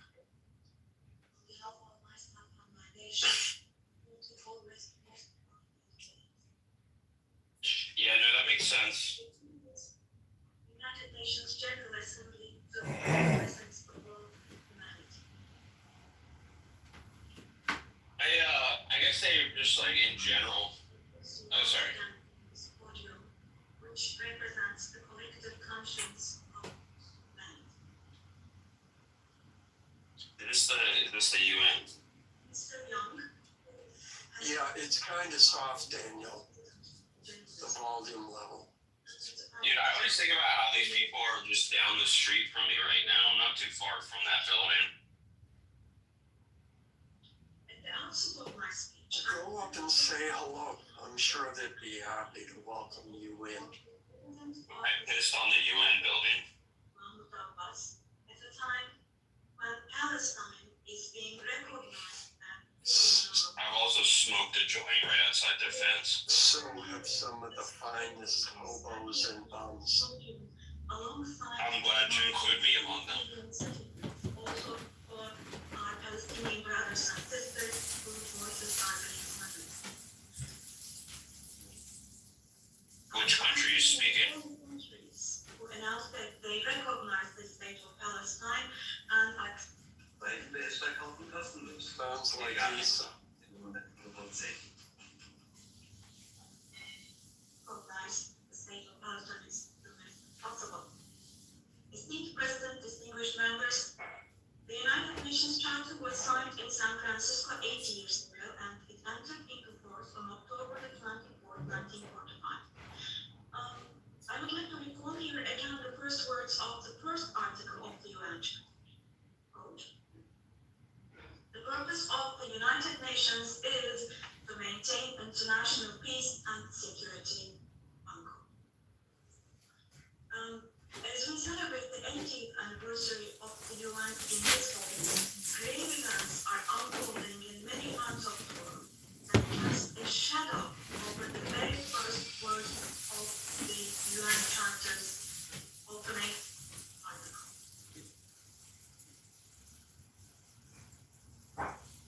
Particularly in Gaza, right before our very eyes, genocide has been going on for over 700 days now.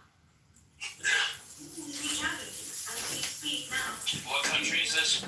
Massacring civilians in Gaza. Daniel, what country is speaking? You're listening? I forgot. It's Turkey. I forgot that I'm. Of course, it's Turkey. Erdogan. Are still trapped under the rubble. Oh, he's speaking, and this is a translator? Yes. Thousands of those who died were I don't speak Turkish. for the last 23 months Just serious. have been murdered I've decided I like Turkish people more than Armenians. every hour. These are not just people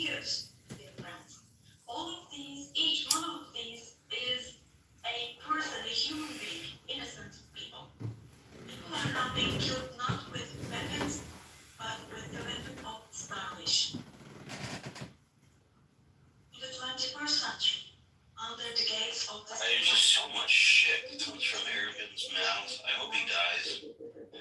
Out of those 428, 146 were children, and this number is including everything.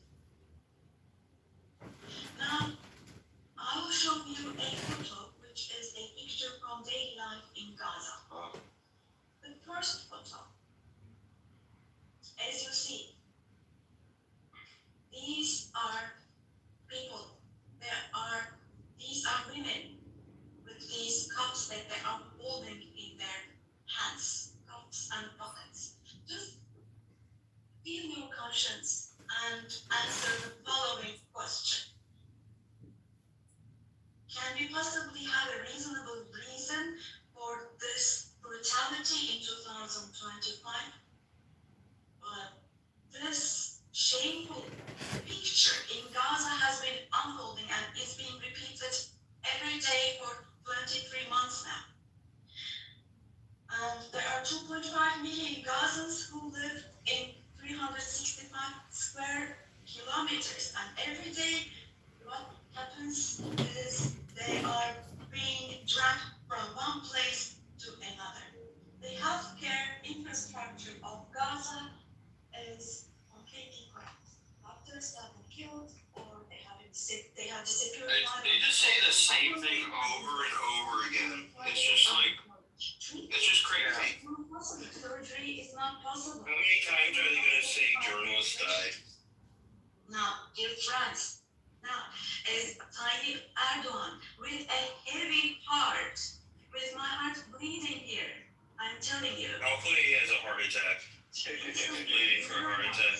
Just 2 or 3 years old, without hands, arms, or legs. That's because they have genetic effects. They're all inbred. Come on, Aragon. You should know this. He knows this. He knows, yeah. Gee, it's perfect. In Palestine, they all marry their first cousins so they can blame it on the I was actually showing out pictures. They're showing a picture now of one of those sick children. It's somebody with muscular dystrophy. Yes. Yes. They're like, this person is starving. Look at them. They're all bones. Medication. Can we possibly have calm and peace? We all are parents. We have children. It's disgusting because Israel can't respond to these Rosh Hashanah, so everybody's synagogue. In America or in No, Danny Denon is there, the UN. He's there? Yeah. Hurts a child's hand. Yeah, that's crazy. They forced him to Yeah, not go to synagogue. Arms and legs. That's actually fucked up. They probably expected him not to come. Anesthesia. He's gonna be like, I stand here by myself because everybody else is in temple, but you fuckers wanted this today. To recognize, to make it a celebration of the Palestinian narrative. It's just so retarded how they do it. Like, all of this is happening before our very eyes. Our very eyes. They're all with the same text. yeah, they just say the same thing over and over again. Live. People are so sick of it, by the way. Nobody talks about this shit anymore, I feel like. It's like it's boring. 250 journalists. And the journalists again. Working in Ooh, 250 journalists. Wow. I wonder how many of them were Hamas. That doesn't matter to Erdogan, though. No. They closed all the entrances into Gaza, but they still have not been able to cover up the genocide. I wholeheartedly support it. Remember how he got mad because they called the Armenian genocide a genocide? We are not going genocide in Palestinian territories. And I would like to once again They get to say it a million times, but the second you talk about a real genocide in Turkey against Armenians, they're like, we're not talking to Israel anymore.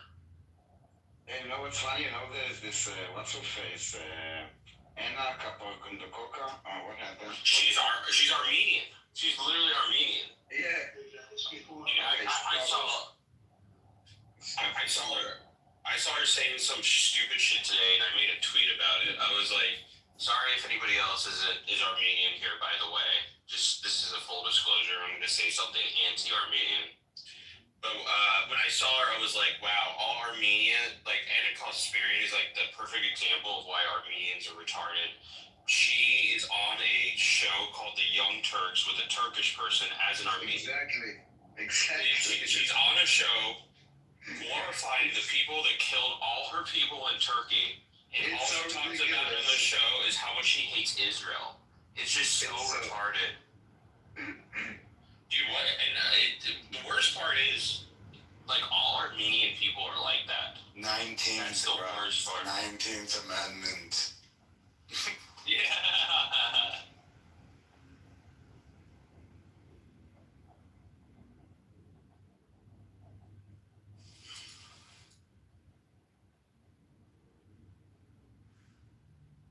Sorry, I didn't make women different from men.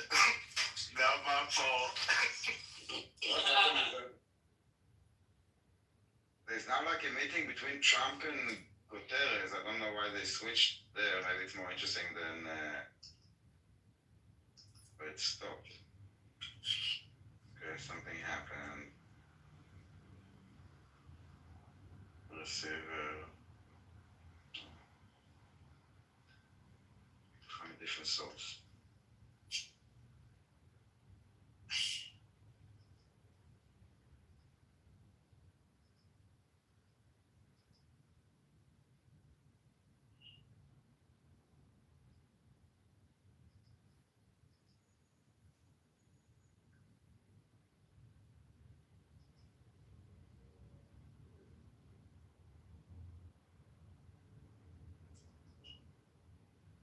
Being occupied in my step, and innocent civilians are being massacred through execution.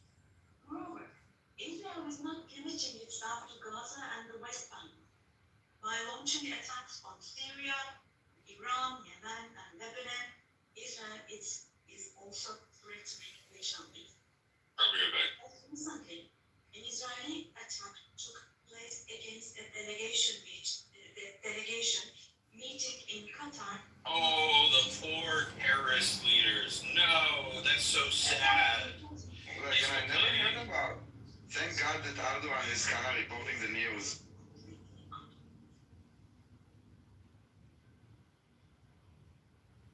Netanyahu is not obviously interested in forging peace or releasing the hostages. Not only Israel's neighbors, but all countries in the Middle East are subject to the Israeli government's reckless threats. And we must realize the following. Due to the increasing aggression of Israel in Europe and the West in general, the values that emerged after the Second World War have been rewarded. What? The most fundamental human rights, such as freedom of expression, freedom of the press, freedom of assembly and protest, women's rights, children's rights, democracy, equality, and justice have been shelled away. At this point, we all have to see the following truth, my dear friends. The Israeli government, driven by an obsession with the promised lands, is openly threatening regional peace and the shared values of humanity.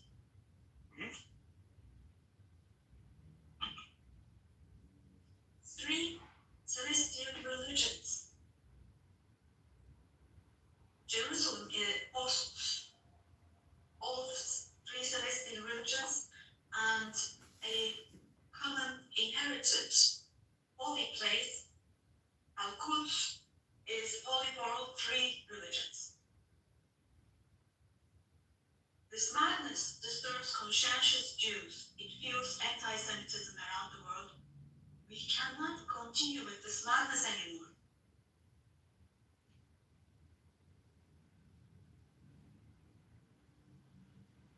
We have to have ceasefire in Gaza as soon as possible. Attacks should stop. Humanitarian aid should be able to enter with no obstacles. The genocide team should be held accountable vis-à-vis international law. And God willing, this will definitely happen. Vis-a-vis the barbarity taking place in Gaza, everyone who is keeping silent is accomplice to this barbarity. From here, I would like to call on all the heads of state and government. Today is the day. Today is the day to stand firm alongside the oppressed Palestinians and alongside humanity. While your peoples back home are reacting to the barbarity in Gaza, do show the courage to take action here. Fulfill your humanitarian duty toward Gaza, where children are raising children. On this occasion, I would like to say the following. There are peoples all around the world who are taken to the streets. Unarmed activists and volunteers from different countries of the world, academicians, students, journalists, everyone, all the defenders of Palestine. I would like to say to them, thank you so much. And clear bows and favorable winds for their actions. Esteemed delegation members, for 13 years, I have spoken to you from this platform about the oppression and conflict in our neighbor, Syria. Just as I raised my voice today for the oppressed people of Gaza, likely for 13 years, I have also drawn attention to the crimes of the Syrians. Here, I became their voice and breath as well. The persecution that caused the death of 1 million people and that forced millions more to flee their homeland has, thankfully, become a thing of the past with the December 8th revolution. Our Syrian brothers and sisters opened the doors to a new period as of December the 8th. I believe that the people of Syria who fought against a bloodthirsty regime will also be able to carry the victory they achieved at great cost to its rightful place, God willing. We'll support with all our means the vision of a one and unified Syria with no forms of terrorism, especially ISIS, being present. Free Syria where security is established is what we want. As stability takes root in Syria, the winners for sure will be all the neighboring countries, our entire region along the Syrians. And the brotherly countries in the Gulf. I would like to thank them for their contributions for Syria to recuperate. All the regional and international actors who share the same principles with us, God willing, we will continue with our cooperation with all those actors in the same manner. Esteemed friends, we hope that the nuclear issue with our neighbor Iran will be resolved through diplomacy as soon as possible. It should not be forgotten that our region cannot tolerate yet another crisis. Meanwhile, the stability, security, and prosperity of our neighbor Iraq are extremely important for the well-being of our region.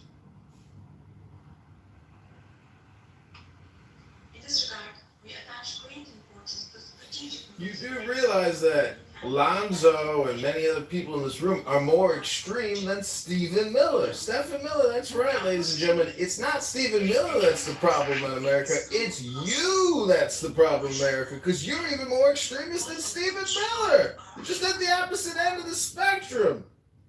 Through direct calls, we facilitated the exchange of several prisoners and corpses, and we worked to identify the modalities. He's fully cooked. He's a Haitian lamb. He's a Jew-hating, anti-Semitic, pubic hair facing schmuck. He's a low IQ loser.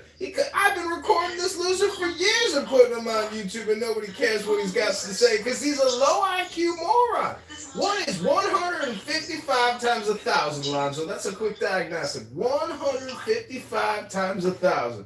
Go ahead, Lonzo. Let's hear it. We have encouraged the parties from the very beginning to establish peace between Azerbaijan and Armenia.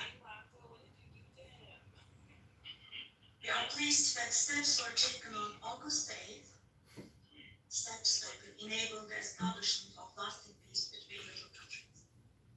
I would like to once again congratulate the President of Azerbaijan, Ilham Aliyev, the Prime Minister of Armenia, Nikol Pashinyan, and the American President Donald Trump, who contributed to this process, and I'd like to congratulate them. On this occasion, I would also like to state that the normalization process between our country and Armenia is progressing as planned. Within the scope of the Ankara process, which is another of our mediation activities, we continue our efforts to resolve the conflicts between Somalia and Ethiopia. I hope that the parties will successfully conclude this genuine initiative as soon as possible. Distinguished delegation members, we have been implementing the Montreux Convention, which guarantees security in the Black Sea, and we have been implementing this convention impartially and to the letter for exactly 89 years now. We want to see the Aegean Sea and the Eastern Mediterranean as a basin of stability and prosperity where the legitimate interests of all parties involved are respected. We are ready for constructive cooperation on all issues, particularly on energy and the environment, and we expect the same approach from our neighbors. On this occasion, I would like to particularly underline that projects which exclude Turkey and the Turkish Republic of Northern Cyprus in the Eastern Mediterranean, such projects which exclude us will not be successful. Turkey has rights and authority in the western part of the island of Cyprus, while the Turkish Cypriots have legitimate rights in the area surrounding the island. An Eastern Mediterranean Conference, which we have proposed before, would contribute to finding common ground. Just be someone who was an advocate against racism. But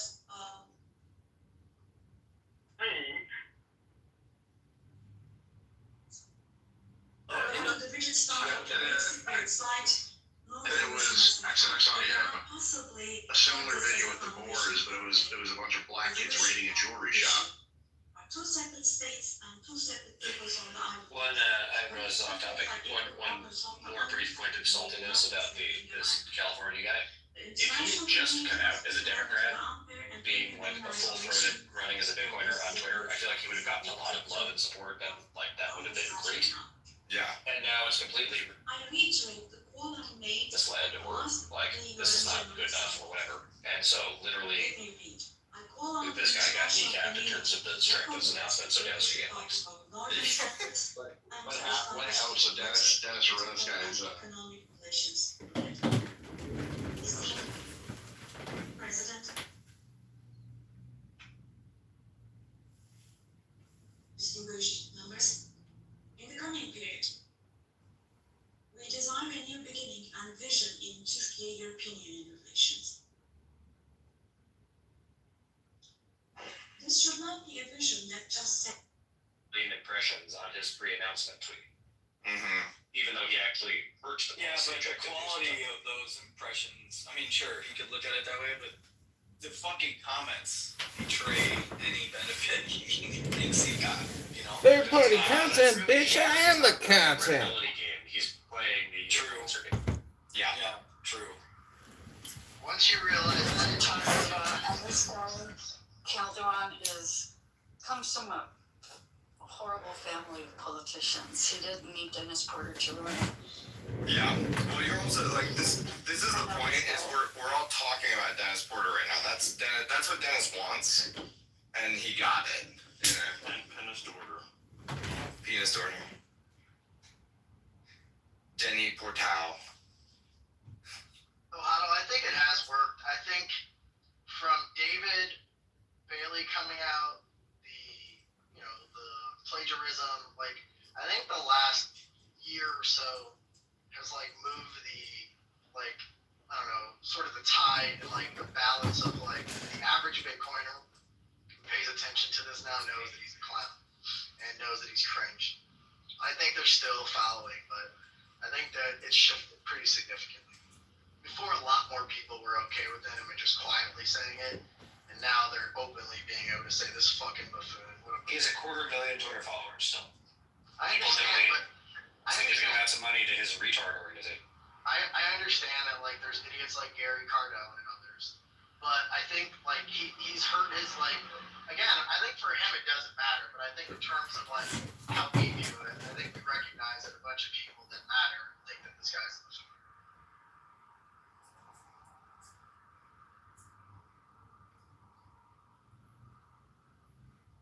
This guy Calderon, I'm sorry.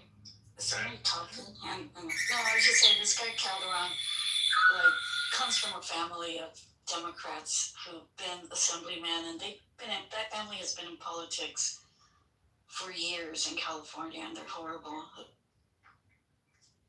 Yep. So, big nothing burger.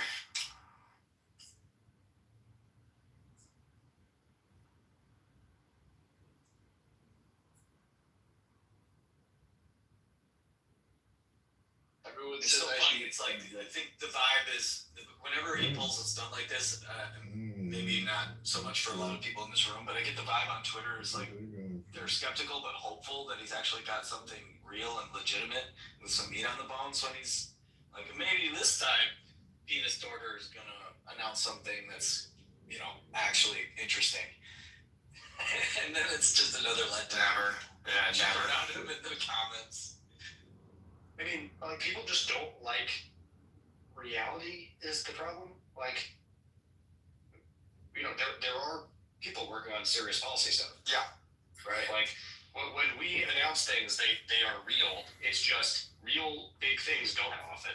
And people want the dopamine hit. And it's just to get around that.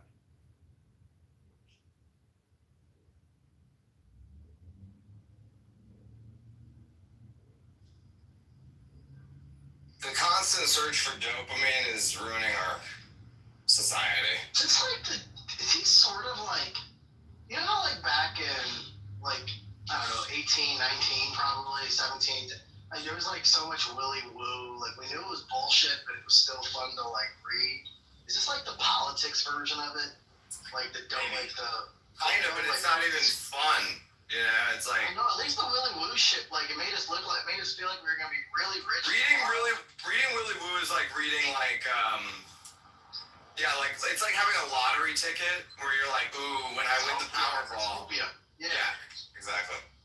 But I feel like, I do think there's something to what Zach just said, and I think it reminds me of, like, reading Willy Woo in, like, 18 and 19. So, like, reading his newsletter. I think it's like scratching some sort of itch. I think it does, yeah. Like Zach is saying, he's filling the gaps between Zach and Matt and David and all them's, like, real policy shit. Yeah. And the thing is, but to a lot of people, this is what's probably really frustrating to someone like Zach and these guys, is there are people that can't tell the difference, And fucking, Dennis is over there doing WWF, and they're like, yeah, man, I think he can beat him. It's like, no, John Jones is gonna kill anybody. Dog, I will say, like, personally, I feel like there was a time and a window, like, between, like, then and David Bailey coming out against, where I literally felt some sort of responsibility for Dennis Porter. And I literally can't even explain it, Disclaim it. Disclaim it now. I go on fucking Twitter once a year just to make the disclaimer reminder. But I no longer will, because everybody knows that. Yeah. It's an apology. I said an apology. Hey guys, I'm so sorry. This is my fault. You gotta say, I think that Dennis Porter is a force of nature, and that he would have done this regardless of you or not. Yeah, of course. He is, I was just his first part of the affinity.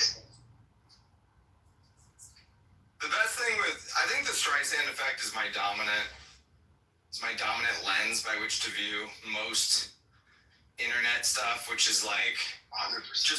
just don't talk about it. Don't put any focus on it. Don't put any attention on it. Because the more attention you give something on the internet, the larger it grows. The internet currency is definitely different, for sure. And if you let people know that you definitely don't want something to happen on the internet has a way of like making that thing happen, just to see like what will happen, essentially. So the best thing is just to be like, who? Dennis who? Who's that? Yeah.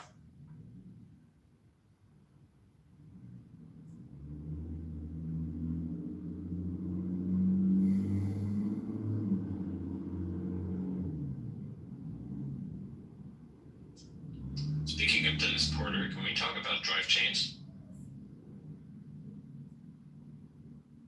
No. It's been a while. Rejected. Are you mixing up your fucking Bitcoin retards? Oh, am I? Oh, who is the... You're thinking of Henry. I'm thinking of Henry. I'll take it back.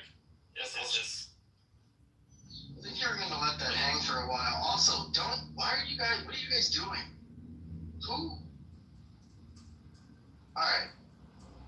The guy just kicked out of the room. That's at the bottom of the stage. The guy that records us and puts it on YouTube and then blasts it out. What is that thing? Is there a YouTube channel now? Yeah. No, I mean. Also, can you guys either mod me or deal with the fucking chat also? Oh man, we got him again. No, that guy left already that was spamming the chat, but... No, it was him probably, because I just kicked him out of the room. Is it John Kitover? No, it's a guy trying to sell a course or something. I reported it earlier, but I couldn't remember. John says, you know what's extremely funny is my mom just texted me and asked me what was happening at 3 p.m.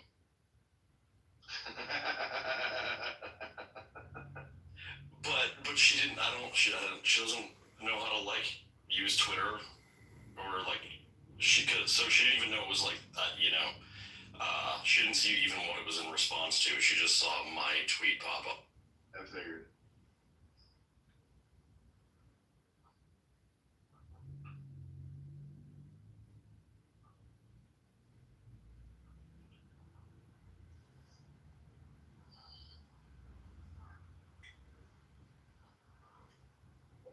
I don't even need anonymous now to do That was a this. very important announcement. I'm literally recording the room without an anonymous. Yes, very never important. spend the time to look who in the audience it is. I think I know the answer, but is your mom talking about the fucking Dennis Porter thing? It was me replying to John's tweet. This is a club of like the dumbest people in the world. Say, if that got to your mom somehow, To make fun of people for being stupid, but never say anything intelligent. then I definitely get. Sometimes you hear like, it's more intelligent than the other rooms, but oh wow. Sandwich between that. Baby maker.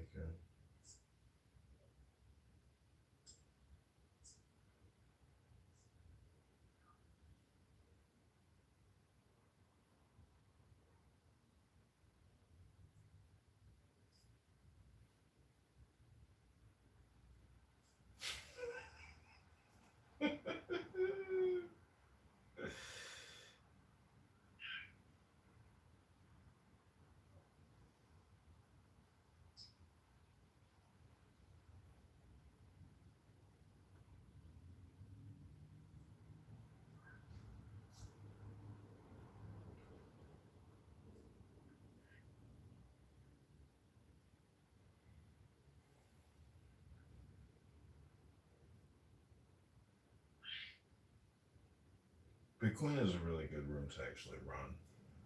It's because it, well, let's see here.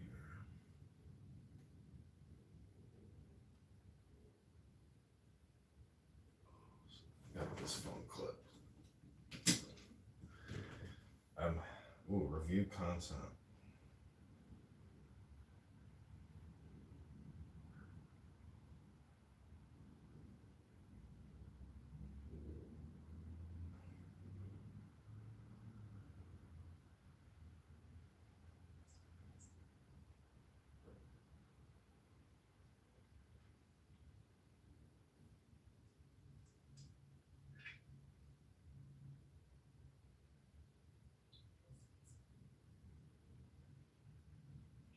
I created this content. I own the IP and copyright.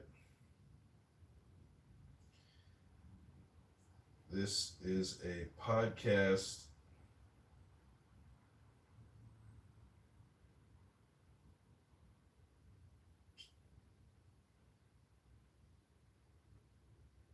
No third party.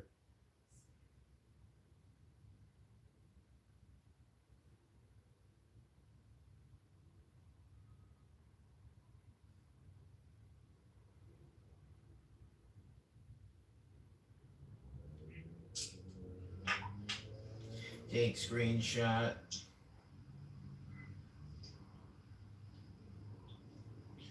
I need to become that robot guy from Grandma's Boy. Taking screenshot.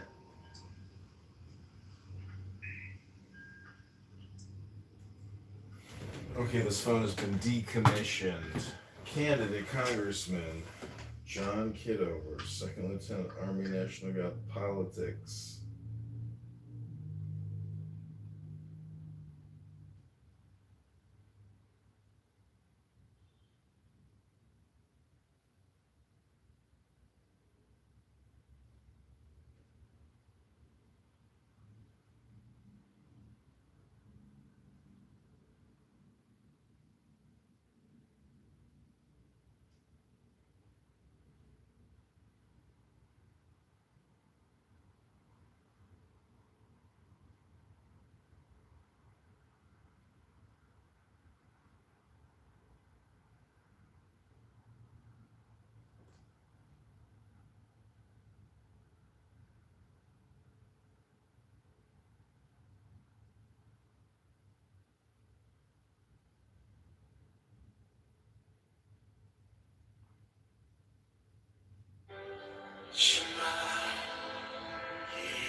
There's a guy who might be running for governor of California who likes Bitcoin.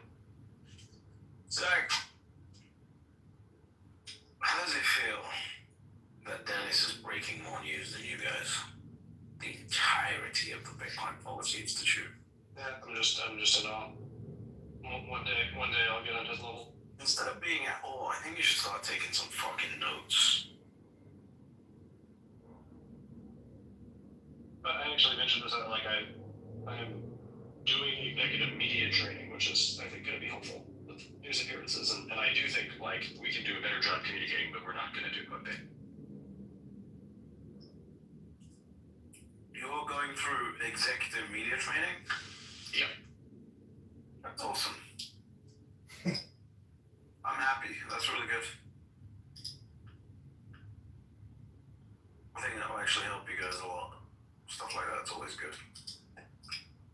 Fuck.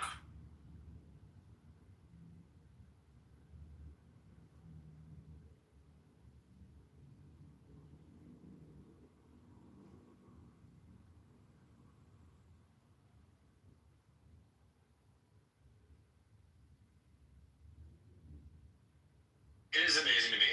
Like, I just don't know how many times people are going to fall for this. But I guess just indefinitely.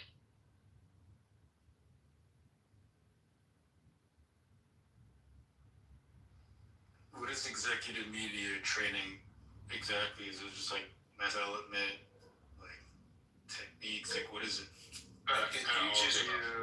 It teaches you how to speak, not like Zach, if that makes sense, and communicate ideas in a way that they can actually be heard. In my case, it's a lot of thinking about different audiences. Like, I do pretty well on like Bitcoin podcasts and panels, but like I need to do better with mainstream news appearances and like talking to normies. Yeah, because you're really detailed. Like, because that's just the way of training. You got to be detailed. Whereas if you're talking to media and fucking online peasants, you got to be able to say things in a way that penetrates very cleanly. Yeah, although I'm not really interested, I think, in online peasants like that. I know how to reach that market. All you have to do is say nice things about the Bitcoin price. It's the like non-Bitcoin normies that I would like to reach.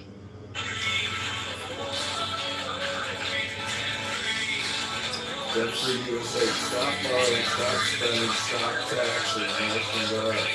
Something like the Bitcoin Act passed. We need to move the overtip and on Bitcoin being a serious thing that people don't use Bitcoin. I think you might be pacing against the wind there. Just focus on the money. Like, focus on what you're already doing. Politicians, for sure. I know, but in order to move certain blocks of politicians, we need their constituents to think differently. I mean, we're also market politicians, but I think that, like, I am maybe relatively, this is maybe versus, but I think I'm relatively uniquely situated where, like, I can talk to the sort of center-left New York Times crowd that is a pretty important constituency to win over to get things like the Bitcoin Act passed. If you can win over some of that mind share, it makes it okay for moderate Democrats to vote for Bitcoin stuff, which is something we're going to need.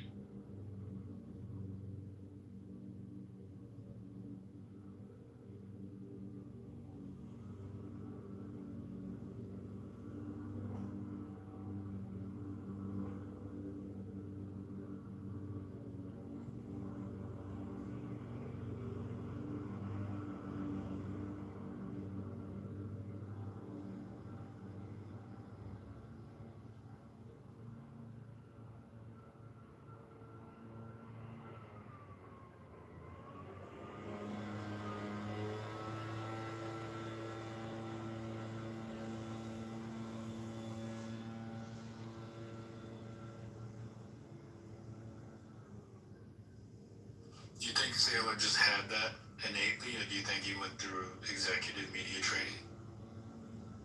Saylor does not have that innately. Saylor is a fucking MIT rocket scientist. So you think he got the storytelling part of his thing through training?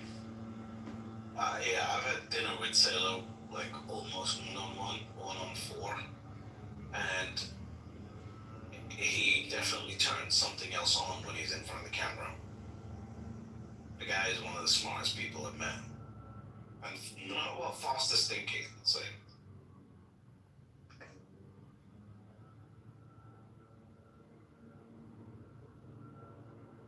We're all about financial freedom.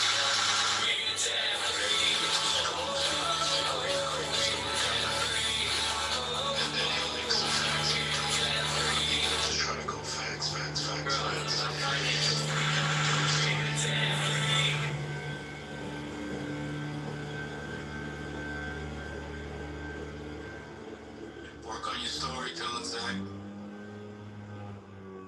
That's definitely part of it.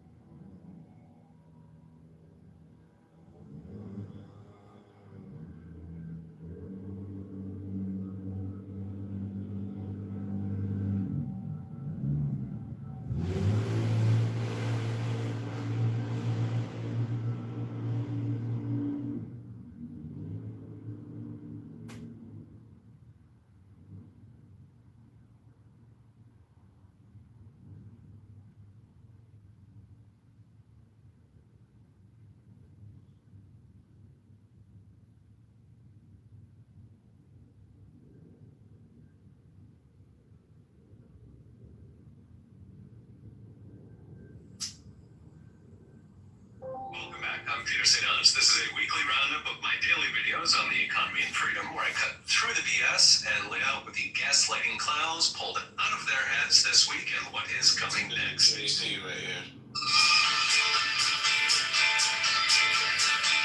For the first time in Trump's new term, inflation surged last month, hitting 5% annualized, up from just 1.9 over his first 6 months. Sadly for legacy media, it was not tariffs, it was federal spending, with the deficit up 20% over last year. Last week, the now infamous Bureau of Labor Statistics announced inflation. CPI surged 0.4% in August, which is annualized 5% and double the previous month.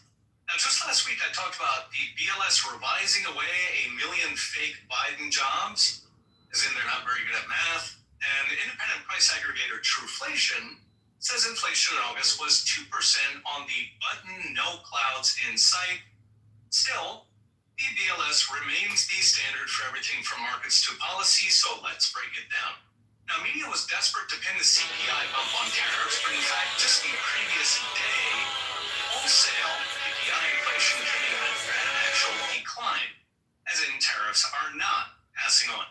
So what is driving CPI? The biggest were energy and food, which are both domestically produced, and above all, housing, which is not imported, but is measured on a goofy 9 to 12 month lag, meaning housing is still running on Joe Biden's fumes. And considering housing is 36% of CPI, that's a lot of fumes.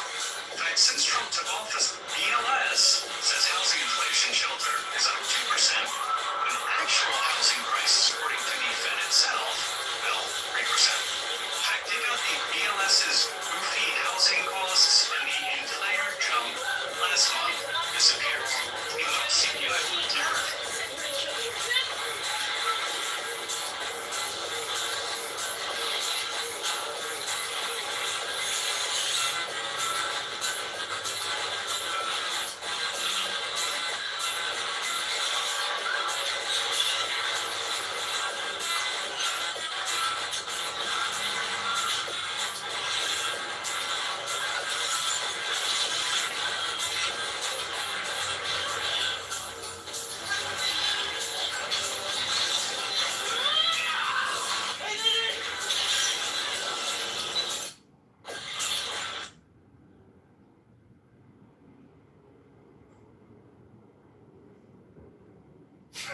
It's that guy John Kitover who sits here and fucking records us.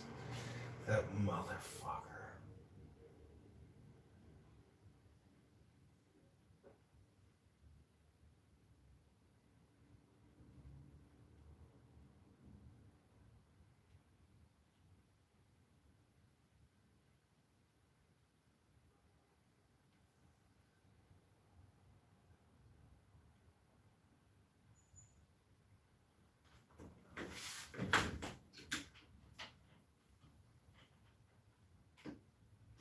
Jimmy, my paperwork sent off. We in the end zone, baby. They said 24 to 48 hours of processing, bro. Soon we'll be able to see how down we are in our broker accounts rather than calculating it on the phone. It's perfect. All of it's perfect. At least it's in the brokerage. And now I can prove that it's there right now. Ay, ay, ay. Ay,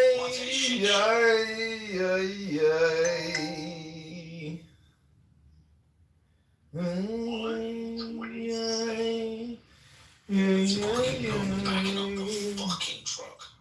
I thought you were just saying your truck out of gas. I didn't say I was gonna fucking back it up for Naka.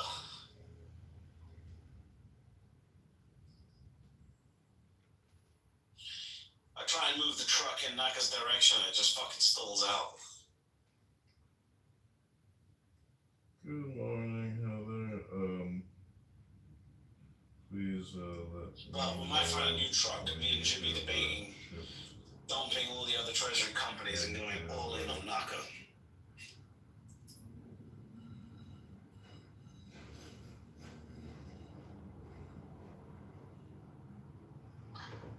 So 1 in 5 British.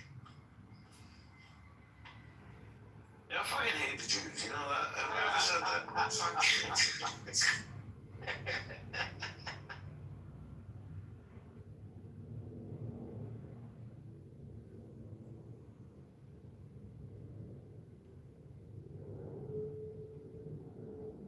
I don't have enough of this shit. I should have bought it on my regular accounts.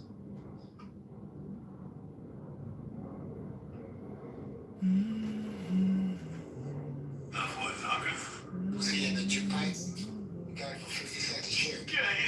He's in the Jew pipe. He's into the banking stocks, which is where we should be, because they're outperforming Bitcoin right now. How next? That should have been a Fucking Citigroup, they're murking Bitcoin. Oh, look at us. We should have been a fiat cup. But we are fiat. We are. We're buying NACA.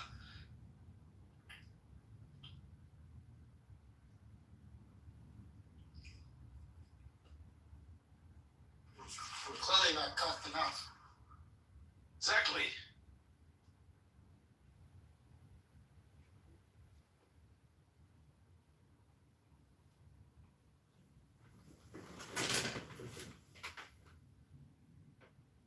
Stop it. You guys are making me want to buy more.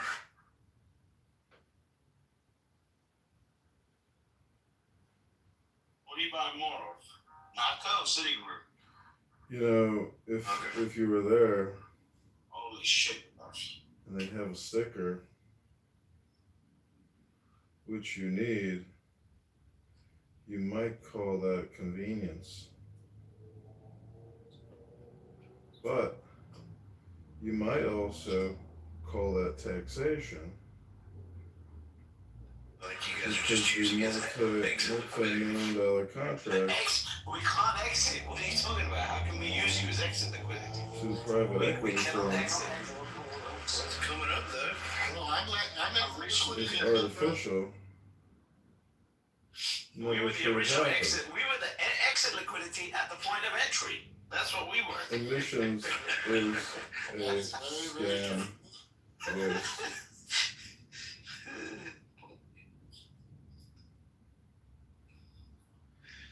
Yeah, if you were there and they have a sticker, which you might call that David Bailey's convenience. like sold his whole But fucking you company might to also shit. call that taxation because the multi-million contract to the private equity firm is artificial and never should have happened. Emissions is a scam. I don't feel bad for that guy. We feel bad for a billionaire? He ain't no billionaire right now. I'll tell you that much. He's a billionaire. What billionaire? You know, if you were there He's a and they have a billionaire? sticker, which you need, you might call Yeah, it convenience. What, right now? No. Wait, right now, David Bailey is a billionaire. Not everybody fucking liquidated all their hillbilly Bitcoin, bro. I'm not saying he did, but I don't know. Yeah, I'm not sure if he's a billionaire. That would have meant that when Naka was at like $25, that he had like $30 billion or You something. might have That approved doesn't make and any. you shipped in a delivery confirmation. Talking statement. about net worth or liquid? Yeah, I'm talking about net worth. No, it's the same shit. No, it's not the same. Billionaire though?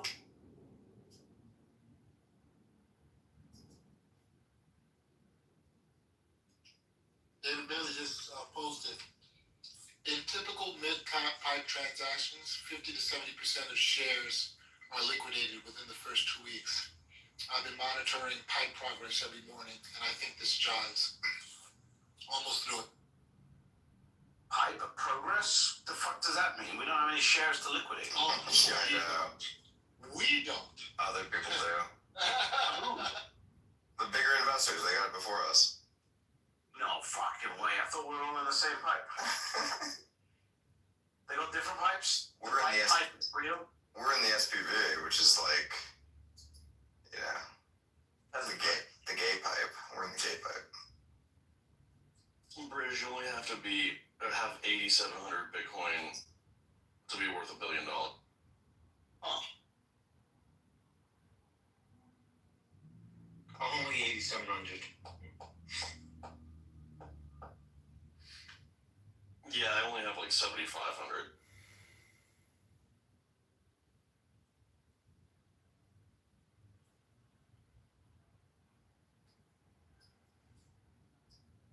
I was saying earlier, I believe David is already a billionaire, and they were debating me on that, and I'm like, no. Not anymore, he's not. Yeah, no, I think more or less Got Monaco right now. Monaco is worth. Hi, Brandon. I'm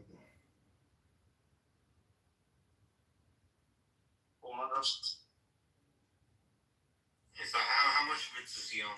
too large to do that. Is it possible? Good question. I'm gonna have to look up his ownership share. Sorry for the trouble. I believe Barry, I don't think he's a billionaire.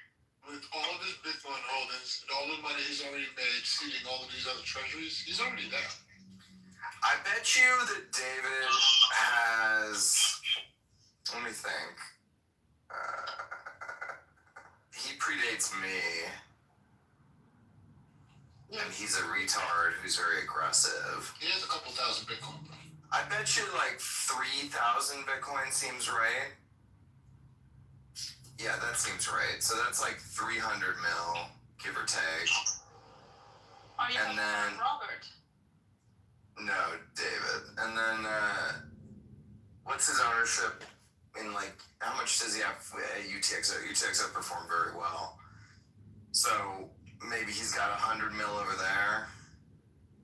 And then maybe he's got like 200 mil. So like 600. That seems about right. So when Naka was at its peak, he was probably a billionaire.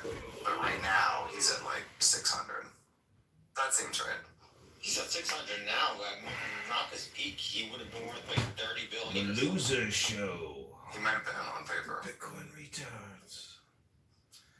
Never Like, reads the I book. think more than half of his net worth comes from his personal Bitcoin holdings. How does it change my life for me? You're not keeping up with this ultra high net worth. So it looks like he has 200 million in Naka right now. Oh my god. At $30 a Naka, that would have been like 6 billion or something. Bro, how am I down to 80% on Naka? What the hell's going on? What the hell is this? I see it at 127. When did you buy? Bro, I bought the last dip like 3 weeks ago. Oh, yeah, you gotta buy the recent dip, so. Holy crap. Dude, I went on vacation, I didn't look at the price, come back, it's down 80%.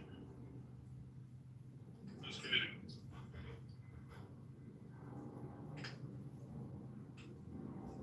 It's almost at the pike price, right? It went to it. Holy crap. The lower plane. If I remember correctly. The second order? Or the 110 or whatever. Hey, yo, the $5 pipe niggas are in shambles. They are. They really are. Yo, when someone tells me that they're going back to a 5 a.m. club because there's too much to get done, I don't like that. Wait, what do you mean? David Bailey said, I'm going back on 5 a.m. club, too much to get done, steamroller cometh. Yeah, you should already be on that. Yeah, I don't like that shit. Why you not? Stocks just dropped from 15 to fucking, $1.20. Like, why the fuck? You already not waking up at 4 a.m. in the morning. You should be sleeping on the factory floor like Elon Musk.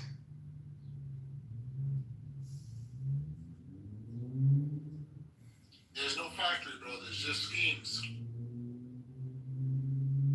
He needs to be scheming at 4 a.m.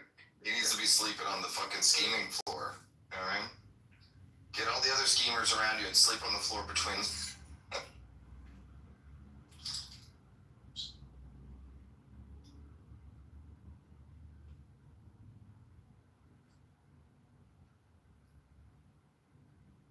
Gotta partner up with Mario from Twitter Spaces and get the scam. Yo, get the cameras on this, man. That was We're not gonna start pumping again. You know what we're all gonna learn? We're all gonna learn what I have to keep relearning, which Hey, would it be possible? You know, Dave likes to open up rooms where anybody can get on because he's a fucking communist. I drove.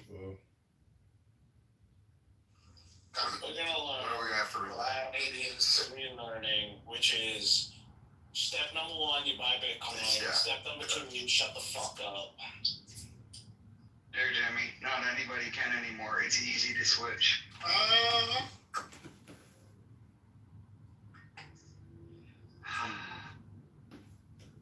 It was one of Issa's friends. She's bringing weirdos. Now, Jimmy, it makes sense though, because to Dave, anyone can get on a Bitcoin stage. So you just gotta let the randos up. Issa's friends are low-key dumb as hell. Those are Issa's friends? I don't know, but every time I meet one of Issa's friends, I'm like, this motherfucker is dumb. Why you talking about British like that? Possible British is my to friend. do Issa's friends. Damn right. Conference video call. I knew British before any of you. That's true. First and I wouldn't have met Issa if it wasn't for British. I blessed your life. Issa's cool. It's just some of the people she hangs out with are retarded. I'm glad. Don't call the Jews retarded, Paul. That's not nice. I'm glad British strikes. He stopped trying to be Andrew Tate. I look forward to meeting you. Back then, he was a lost soul trying to talk to these hoes. That was when Kevin Samuel was really popular. Before the death. Yeah, he got cut down in his prime. They cut my boy down in his prime.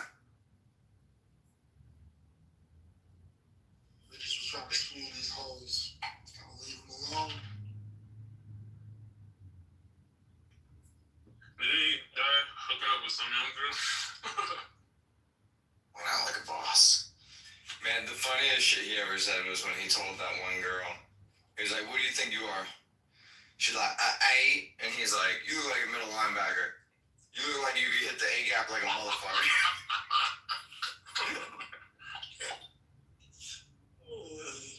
A-gap was the most ridiculous shit I've ever heard. It's fun. It's so funny. Like, So funny. because I know the A-gap. I know that's between the center and the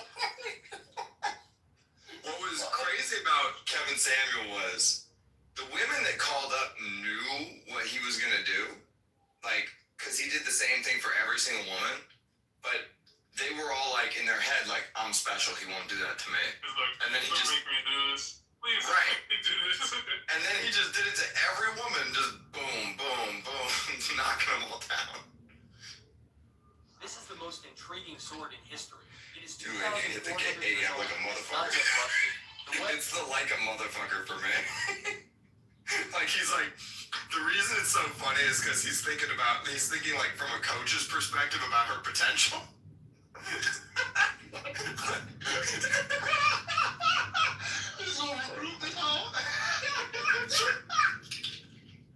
Like, young man, come here. You look like you can play middle linebacker. That's how he's treating her.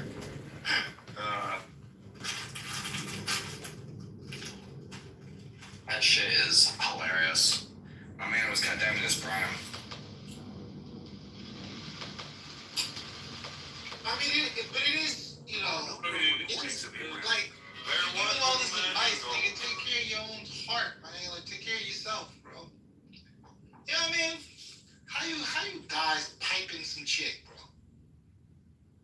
Piping some youngin', bro. It was the Jews. You know, It was the Jews they got him. look at the Jews, bro. He himself was a bum. You know what I mean? At the end of the day. Went outside, man. How did he actually die? What was the actual... He just had a heart attack. He died from science. Too much Viagra? He's probably taking pills because he's a fucking bum. He's trying to... Take a Cialis. Like, that's like like you're a loser. You know what I mean? It was all nonsense. Well, listen, when you're a 50-something-year-old man and you're obsessed with pussy, that's loser shit right there. You know? It's loserish to be obsessed with pussy when you're 35. So it's really loserish when you're 50-something. Like, when you're 50-something, bro, I was talking with Jason Williams about this, and we both were agreeing about this, which is like when you see an old guy in like a fucking Ferrari or a Corvette or something, and he's like, "Look at me." It's like that shit is always sad and pathetic. When you're at that age, you're like 60, you should be like surveilling your land. You know what I mean? You should be like just like have 1,000 acres and just surveil that shit. That's what you should be doing at age 60. But at age like if you want to be obsessed with pussy at 25, sure, go ahead. No, nothing wrong with that. But like at 55, nah, you're a loser.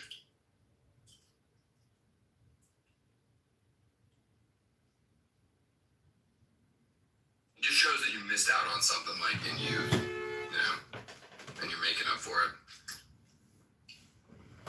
Yeah, I just looked up his age. That's 53. He probably had like some congenital, issue with his heart or something. For sure. Like at 55, you should be treating your daughter like a princess while you are causing irreparable damage to your son because he feels like he's not good enough. That's what you should be doing at 55. Yep. Yo, yeah, hypertension, high blood pressure, eating too much salt. Hey, salt's good for you. He was hitting them snacks like a motherfucker.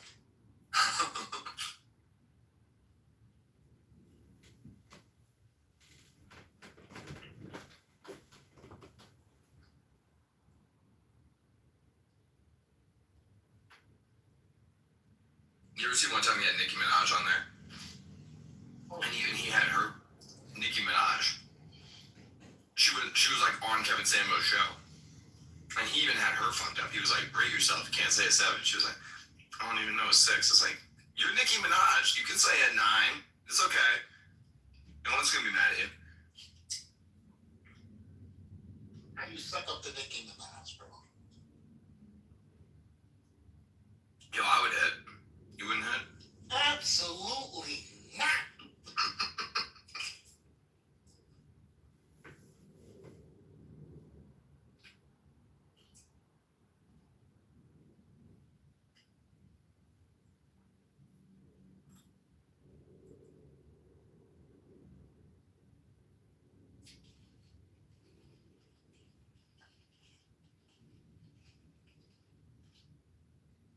Holly, you ain't never had no chocolate. Relax. Said chocolate.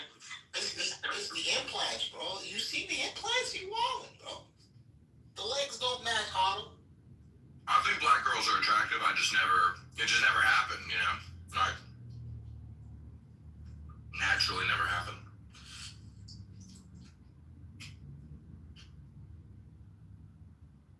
Except for at the strip club. That is kind of my preference at the strip club. For whatever reason, it just seems to work out. That was fucked up, although. What's fucked up about that? I saw black girls at good for the fucking pole. What? No. God damn. Damn, so you just walk up to a black stripper, what do you whisper? Would you like to take care of you? No, they always find me. They always find me. They're always really aggressive, and I'm always like, all right, sure. You know how the strippers get. They're aggressive as hell. I don't know how the strippers get.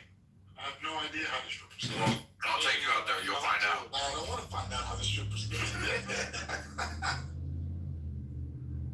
The strippers all see you as a mark, you know? So they'll like walk you over to the ATM and be like, come on, oh, did you want a private dance, all that shit. Rub your lower back as you... And you're like, only if you're black. No, not only. I'm just saying it happened. It has happened to work out that way on several occasions. Well, shout out to Hollow for supporting little DeQuavius, man. Giving his mom some money, man. Yo, listen, this is kind of wild. Because before Antonio was supporting him, Hollow was supporting him. That's fucking wild. Hollow was first, and then Antonio took his place.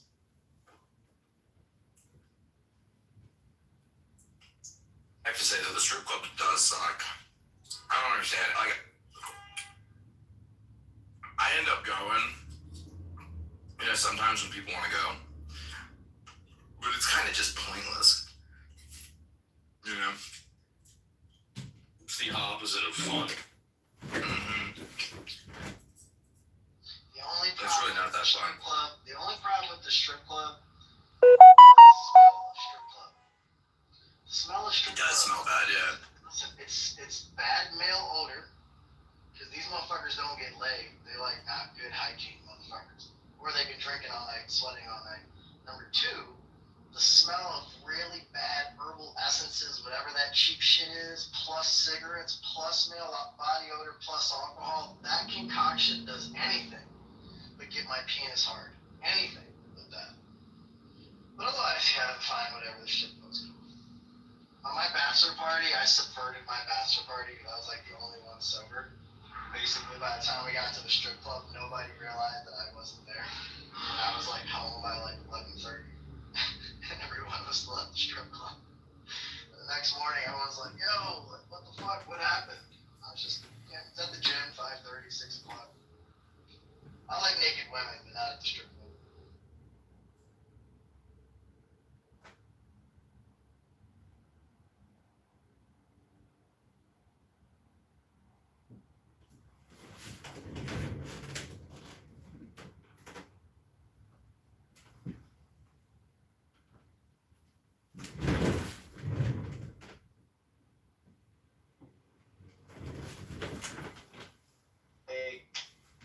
Gonna go to a strip club, but back then they had those free limos and they kept coming to me and my buddies, and we ended up going to Sapphire. I'm sure you guys have heard of it.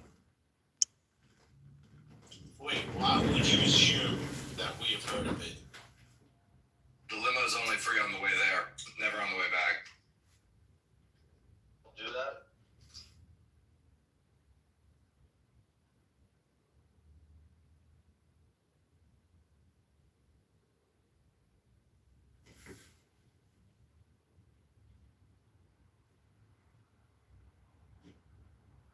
Every time I'm in a limo, it feels like forced fun. Ooh, here we are in a limo. Like, who cares?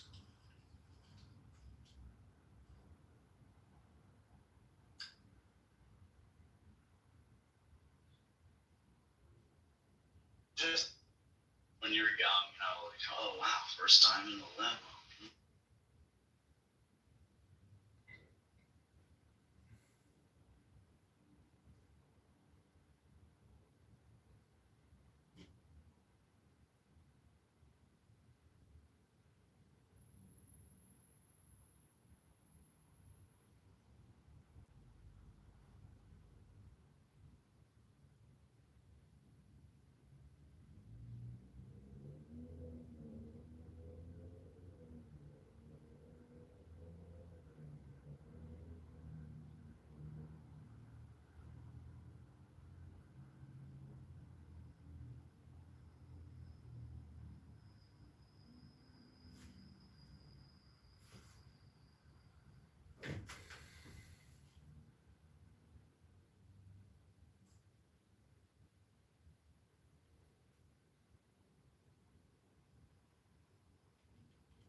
he's like living in LA, and he just, he doesn't really like living in LA, and this and that, and whatever.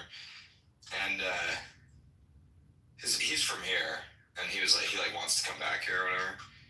And I was like, do it, And he was like, yeah, I should. Like my mom said, like, if I do, she'll give me like $200K to buy a house. I was like, she'll give you $200K to buy a fucking house, like, as a down payment? He was like, yeah. I was like, and why are you not doing this? Like, why have you not jumped all over this shit? And he's like, oh no, and this and that. And it's like, bro, you're paying rent in Los Angeles. LA vibes, bro. Right, like, you're paying rent in Los Angeles. It's expensive as fuck. It's like, $3,000 a month for rent, right? And you don't even, like, have a nice place to live. It's like a, whatever kind of apartment. And, like, you broke up with your girlfriend. You got nothing going on. You don't really even like the people there. You don't really like living there.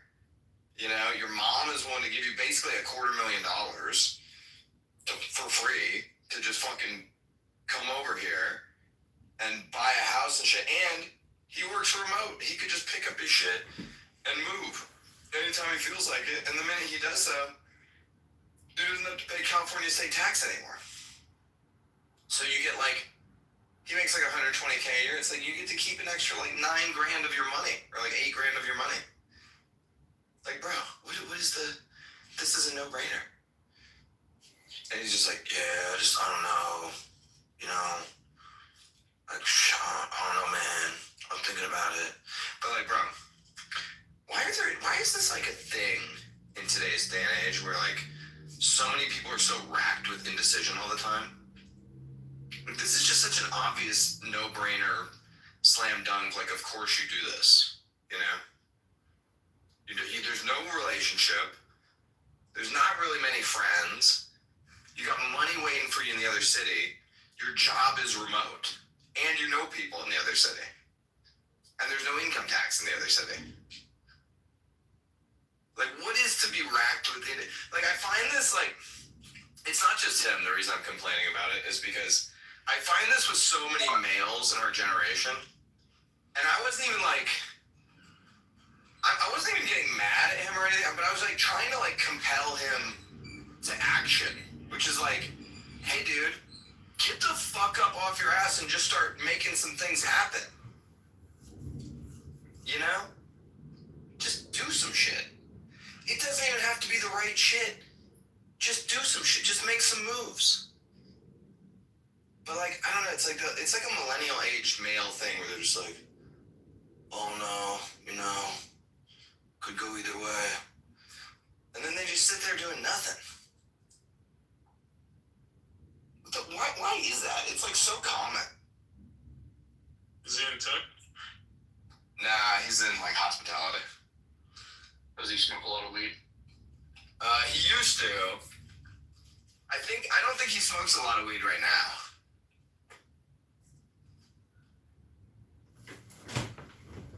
He used to be a big weed guy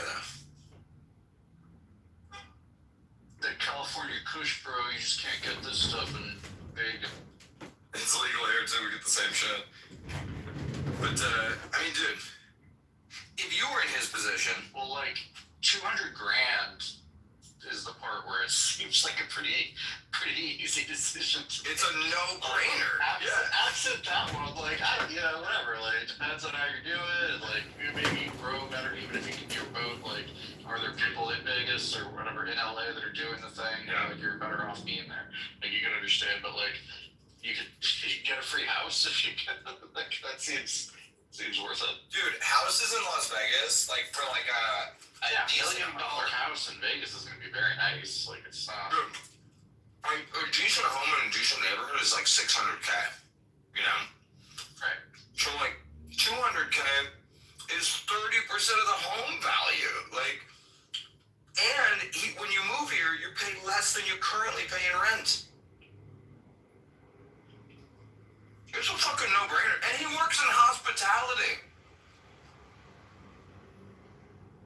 He's in the fucking hotel industry.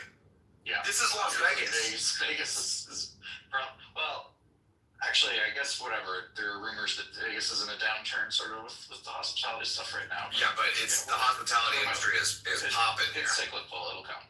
Yeah. Like, bro. What even is a remote hospitality job? Is that he's just like on the phone? Yeah, he's in like management, you know.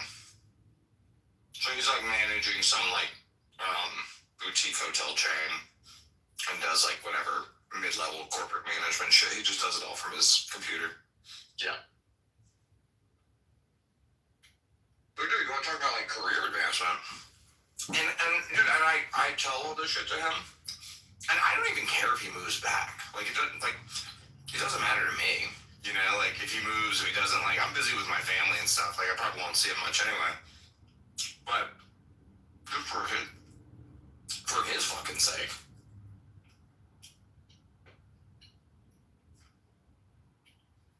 I'm telling you, dude, this is like common. It's really common. Young males just feel like they can't make a move. And it's like, dude, just make any move is better than no move. You know? There's a guy who's 37 years old. And I'm like, what do you really want out of life? Like 10 years from now, what do you want? You're 37 years old. You know, it's time to stop being a faggot.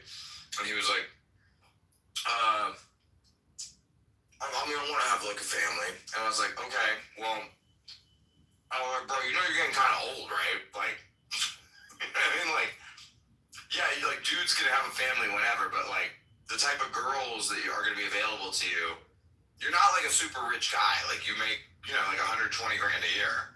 I mean, he's like a decent looking dude, but it's like, you know, you're not gonna get the same options of women that were available to you 10 years ago. And if you wait another 5 years, it's only gonna get worse. And the average LA girl is going to be a lot less satisfied with 120K 37-year-old than not at all. I also think the reason him and the girlfriend broke up is because of his inability to do shit. Like, because of this inaction. I think she was like sick of it. Like, what am I doing waiting around for you to like make a move? Together? I've been together like 10 years. You know? Well, and he wanted a family? Like what? Right, that's what I'm saying. Like, you know. And he's sitting around kind of, I know, he's like racked by indecision about this and whatever, and I was like, dude, like, there's a reason you never, like, married this girl, you know? Like, for whatever reason, you feel like she was the one or whatever. So, like, I don't know why I'm so upset about you guys breaking up, because, like,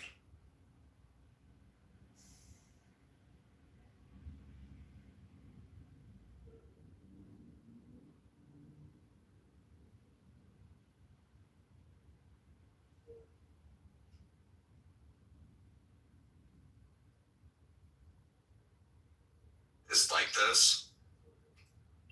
Because I know this isn't just one guy, I know so many guys like this.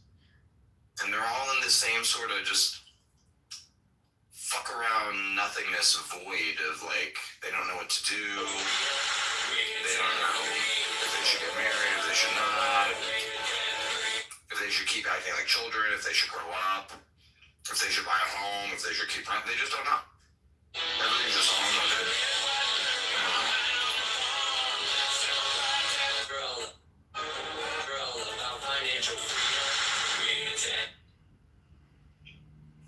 There's so many people like this.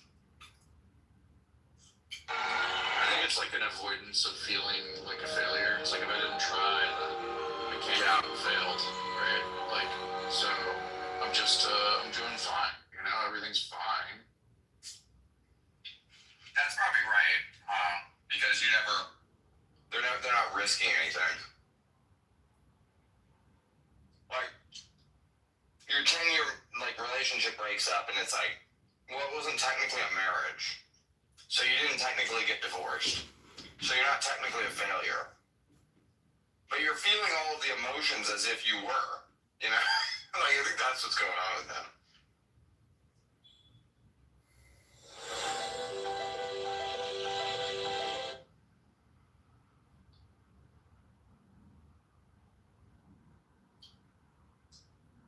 Feels like a good time to move, even if it wasn't to Vegas. Just like get out of LA. Yeah.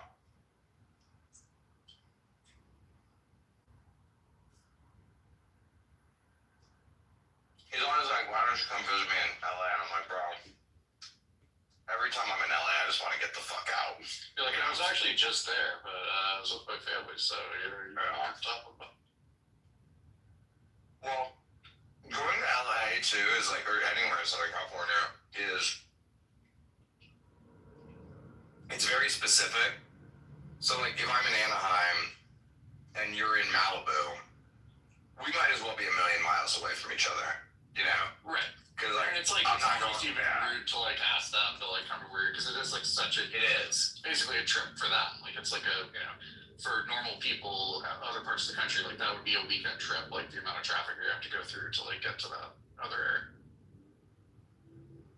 There's like a guy who like will be like, why didn't you hit me up, dude? And it's like, dude, because I'm at Disneyland with my kids, you know? That's the other thing. These Peter Pan dudes, they don't like understand like normal life, you know? It's like, this isn't like, we're not in college. I can't just like go have like, you know, 9 beers in the middle of the day with you. I'm like, I got shit to do. I'm like managing like little kids and a family and like my finances and like so many things, you know? Alright, I'm having 4 beers, bro. I really just want to like help like get these dudes out of their fucking dumbass fucking misery bullshit, but I can't do anything to change it, you know? Like, this is a guy I've been talking to about Bitcoin since it was at $200, you know? For years. He's probably had 1,000 conversations with me about Bitcoin. Still no Bitcoin? No Bitcoin. Does he have some XRP at least? Dude, he had $300,000 from this like car crash he got into. He got like a settlement for like $300K. And he's had that shit for, I don't know, 10 years, you know? And it's still $300K. And I was like, are you not like investing it or anything? He's like, no, it's just like in like, you know, whatever, like mutual, like what's that shit, money market accounts. I'm like, why? I'm so confused by all of the behavior. That I find really hard to believe. Like, I would just think he would have either spent it or have turned it into like a couple $1 million, you know? Like, no, it's neither. It's neither. That's the weirdest like result. It's just still 300K. It's very strange. You're like stuck. He's like committed to being stuck in place. And dude, it's like not hard. This is the thing that always like gets to me. It's like, it's not hard to change these people's lives and circumstances. It's really easy, in fact. But it's extremely difficult because they won't let you. You know, they're like, you can't put new information into their brain. Like, I could go to you, David, and be like, dude, I just heard about this thing where, like, if you do these steps, you can get $500,000, like, practically for free, and there's, like, zero risk, right? And you would be like, what is that thing? And you would want to know if it's bullshit or not. But you would be genuinely interested in it, right? Yeah. If I came to the same person, like one of these people with that, you know, hey, dude, I know how you can get $500,000. They would be like, oh, that's cool. Yeah? Oh, yeah? Oh, cool. Cool, man. They would brush me off, you know? That's the point where I'm always like, okay, what am I doing? What am I doing trying to help? I feel like he's probably gonna move back to Vegas. Like the free house thing just feels like hard to say no to. It is hard to say, even if he is in this like, you know, inertia run. I guarantee you, I check in on this guy in a year. He's still going through the same indecision. Yeah, I mean, him having the 300K, still the 300K there, makes me a lot less certain that he is going He'll move back and then he'll be depressed and he'll want to move back there because that's what happens. I have friends like that too. It's like they're stuck in the past and that's all they do is they want to live like this, the past life they had like when they were in high school. And it's like they don't want to like, you know, advance their life. And it's like you tell them about that's what's up with him. He's totally stuck in the past. He can't stop thinking about like all the good times, all this kind of shit. And I was like, bro, it's past. It's like you're gonna move on with your future and get. It's over. Yeah, I was like, that's what I was talking about. I was like, you got to think about the future. Like, what do you want your life to be like in 10 years? Yeah. Right. They're just like, yeah, someday. You know, I'm just like, right. My thing.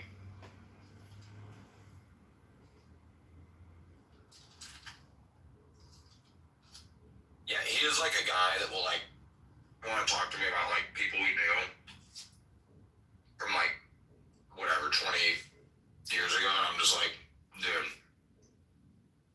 I don't know who that is. You know, it's not even like I don't want to hear about that person. It's like I don't even know who you're talking about. And he's like, oh yeah, you know, we used to like hang out with them at the fucking movie theater and shit. Like, just to the skate park with them. I was like, who? Like what? Who gives a fuck? It's so confusing. The campaign to elect Canada Congressman has begun buying ads on Meta to defeat Dan the Hood. Click the link below to donate $100 to help them buy more ads in District 16 to defeat Dan. Defeat Super and taxpayer Dan the Hood. Had to move back to where he came from, and is back out there doing basically nothing again, just sitting around like, oh, I pay for my apartment and just sit here all the time, you know, and complain about everything. You know, a long time ago. That's all they can do.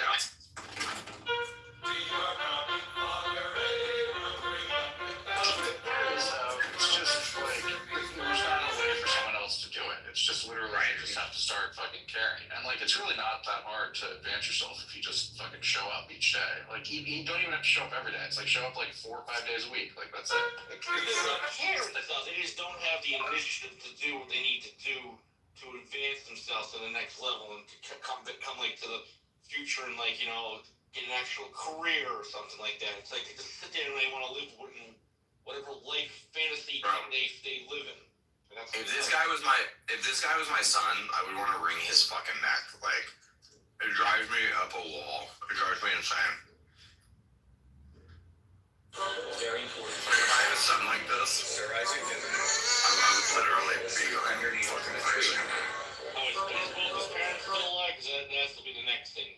Their father, like, my friend, his father died. He just sits there and mourns his father now. Oh, I miss my dad. I wish I could talk to him again. That's what's going on with my friend. Yeah, his dad died, and he's just sitting there mourning. And I was like, bro, it's been like 3 years since your dad died, dude. Oh, like, yeah. It's like it was just yesterday or something all the time. I mean, miss your dad. Like, he's your dad. Miss him forever. But like, bro, you gotta get on with your life. It's not honoring your father to like. Your father sacrificed a lot for you to be born, and it's not honoring him to sit here and wallow in grief for years and years.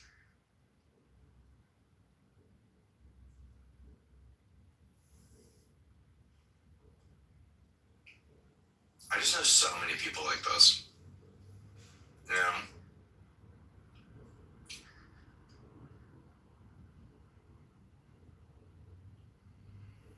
Did he play football in high school? Maybe that's what it was, too many hits to the head. No. Not even. Just skateboarding, then I'm still gonna have some hits. There you go. Yeah, you would have hit on the rail. There you go. He was a popular guy in school. He was probably like the most. You know, this is the thing that's funny. It's like, so when I met him, he was probably like the most popular guy in school, and even just like being friends with him made me popular, like out of nowhere, you know. And my wife like has only known him as an adult, and she's like, he's such a loser though, you know. And I'm like, no, like you understand, like he was the man, you know. But like she's like, yeah, you think he was the man because he was the man when you were 14, but he hasn't been the man now for like 25 years or something. And I was like, yeah, it's kind of true. It's kind of true.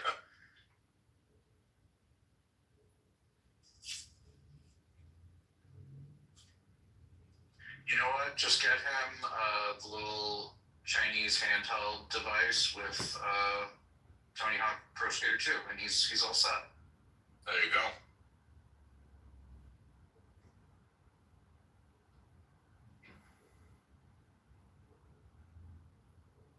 That'll keep him occupied for at least a week. Gotta beat the whole game. I'm watching. Man.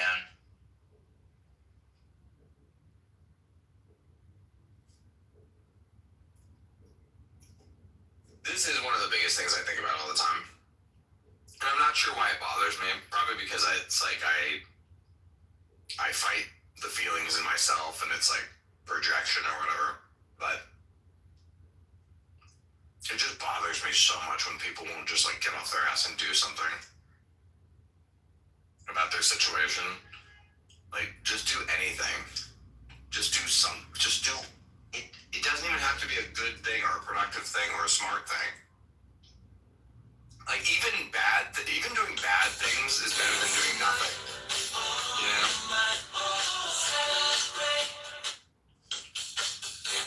Just like, take a chance, man. Yeah, I mean, just do shit. shit. Start selling drugs or something. Mm-hmm. Become a Walter White.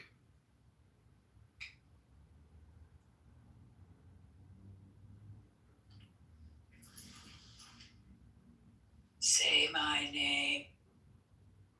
New adventure. Kelly. You know that from Breaking Bad, right? Yeah, I know. That was funny.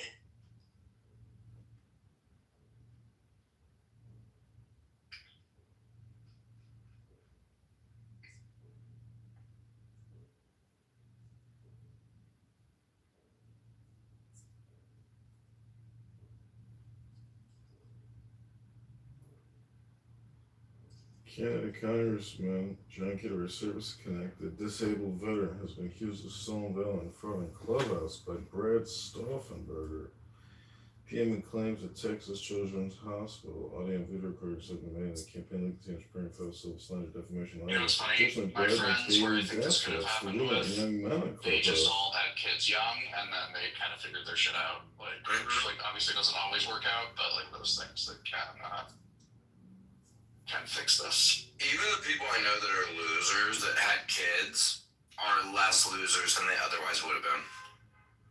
You know? Both of these guys are just like mediocre lawyers, but like they're doing perfectly well for themselves. You know, like they just went to a shitty law school and do whatever sort of ambulance chasing, petty crime defense, whatever kind of stuff. But the kids are doing well. It's worked out.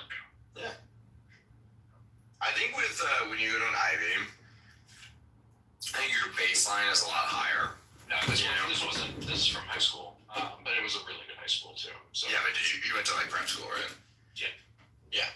So when you go to like prep school, Ivy, the baseline is a lot like higher than it is in public school, state school. People can really fall through the cracks. They both did go to public, state schools for college because they fucked up the prep school too, right? Like, they had C's or whatever at the prep school, which was kind of hard to do, right? You had to actively just not do any work in order to get below a B, but they were both pretty good at sports, so then they still got into decent, state schools. And then just again, completely blew off college. One of them ended up dropping out and joining the Navy. But yeah, then he got a girl pregnant and then finished college, went to shitty law school. He's doing pretty well. They've got 3 or 4 kids now. There you go. Just being gainfully employed and having a family is a huge success in today's day and age. Which says a lot about how far we've fallen, because that used to be just everyone. Well, and to be fair, the other guy that was a part of this group fucking OD'd. That's it. So those are the outcomes. It's and easily could have been that,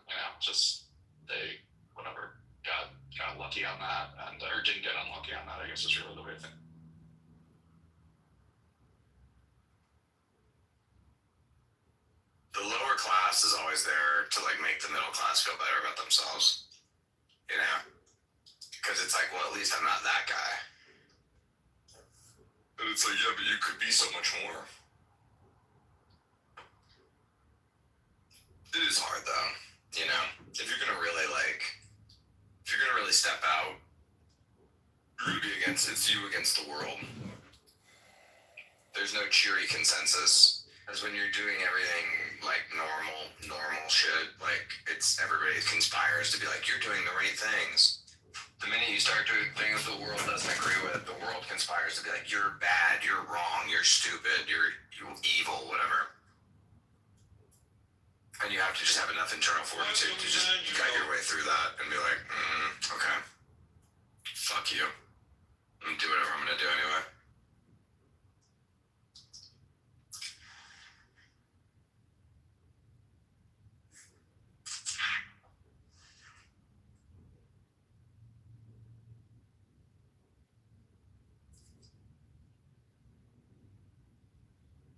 Howl is live. Should we listen to it?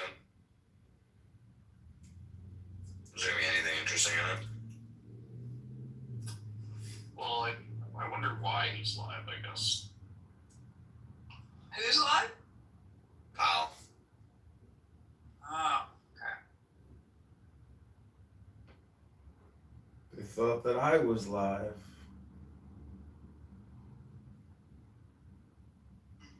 Critical resources. Life-changing research comes to a halt. But when universities thrive, the reverse is true. Students climb higher. All right, Greg, I drove down to Peoria recently. We also do a conference video call first and in person. And second week of meeting all of us. It's the Greater Providence Chamber of Commerce Economic Outlook Luncheon. Business investment in equipment and intangibles has picked up from last year's pace, largely reflecting the AI build-out. As noted in the September Beige Book, which I bet you wonder what it is, the September Beige Book, that's a report that gathers qualitative information from across the Federal Reserve System. We'll talk about that later. Businesses continue to say that uncertainty is weighing on their outlook. Measures of consumer and business sentiment declined sharply in the spring. They have since moved up, but remain low relative to the start of the year. In the labor market, there has been a marked slowdown in both the supply of and demand for workers, an unusual and challenging development. In this less dynamic and somewhat softer labor market, the downside risks to employment have risen. The unemployment rate edged up to 4.3% in August, but has remained relatively stable at a low level over the past year. Payroll job gains slowed sharply over summer months as employers added an average of just 29,000 per month over the past 3 months. The recent pace of job creation appears to be running below what we call the break-even rate, that is the rate needed to hold the unemployment rate constant. But a number of other labor market indicators remain broadly stable. For example, the ratio of job openings to unemployment remains near 1, and multiple measures of job openings have been moving roughly sideways, not down, as have initial claims for unemployment insurance. Inflation, meanwhile, has eased significantly from its highs of 2022, but remains somewhat elevated relative to our 2% longer-run goal. The latest available data indicate that total PCE prices rose, that's personal consumption expenditure prices, that's the inflation measure that we follow most closely, rose 2.7% over the 12 months ending in August, up from 2.3% in August 2024. Excluding the volatile food and energy categories, core PCE prices rose 2.9% last month, also higher than a year ago. Goods prices, after falling last year, are driving the pickup inflation. Incoming data and surveys suggest that those price increases largely reflect higher tariffs rather than broader price pressures. Disinflation for services continues, including for housing services. Near-term measures of inflation expectations have moved up on balance over the course of this year on news about tariffs. Beyond the next year or so, however, most measures of longer-term inflation expectations remain consistent with our 2% inflation goal. The overall economic effects of the significant changes in trade, immigration, fiscal, and regulatory policy remain to be seen. A reasonable base case is that the tariff-related effects on inflation will be relatively short-lived, a one-time shift in the price level. Now, a one-time increase does not mean all at once. Tariff increases will likely take some time to work their way through supply chains. As a result, this one-time increase in the price level will likely be spread over several years and show up as somewhat higher inflation during that period. But uncertainty around the path of inflation remains high. We will carefully assess and manage the risk of higher and more persistent inflation. When make sure that this one-time increase in prices does not become an ongoing inflation problem. Turning to monetary policy, near-term risks to inflation are tilted to the upside, and risks to employment are tilted to the downside. A challenging situation. Two-sided risks mean that there is no risk-free path. If we ease too aggressively, we could leave the inflation job unfinished and need to reverse course later to fully restore 2% inflation. If we maintain restrictive policy too long, the labor market could soften unnecessarily. When our goals are in tension like this, our framework has long called for us to balance both sides of our debate. The increased downside risk. Last chance to pay before we send the boat to collections. We're judged it appropriate at the last meeting to take another step toward a more neutral policy stance, lowering the target range for the federal funds rate by 25 basis points to 4 to 4.25%. This policy stance, which I personally see as still modestly restrictive, leaves us well positioned to respond to potential economic performance. Our policy does not preset course. We will continue to determine the appropriate stance based on the incoming data, the evolving outlook, and the balance of risks. We remain committed to supporting maximum employment and bringing inflation sustainably to our 2% goal. Our success in delivering on these goals matters to all Americans, and we understand that our actions affect communities, families, and businesses across the country. So thank you again for having me here, and I very much look forward to our discussion. Thanks.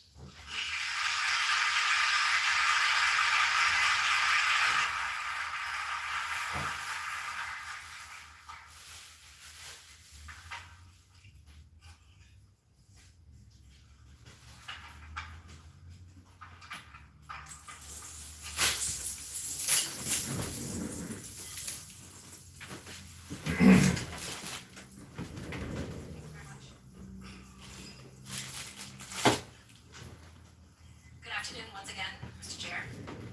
Thank you for those opening remarks and reminding us just how tremendously the world has changed and evolved since you were last here in 2019. President of the Federal Reserve Bank of Boston, Susan Collins, is also here with us today. And President Collins, we've had the opportunity many times to discuss with you conditions in this Fed region, of which Rhode Island is part of the Boston region. So, Mr. Chairman, I would ask you to think about your comments reflecting on the importance, what you have said, the importance of deeply understanding local labor markets.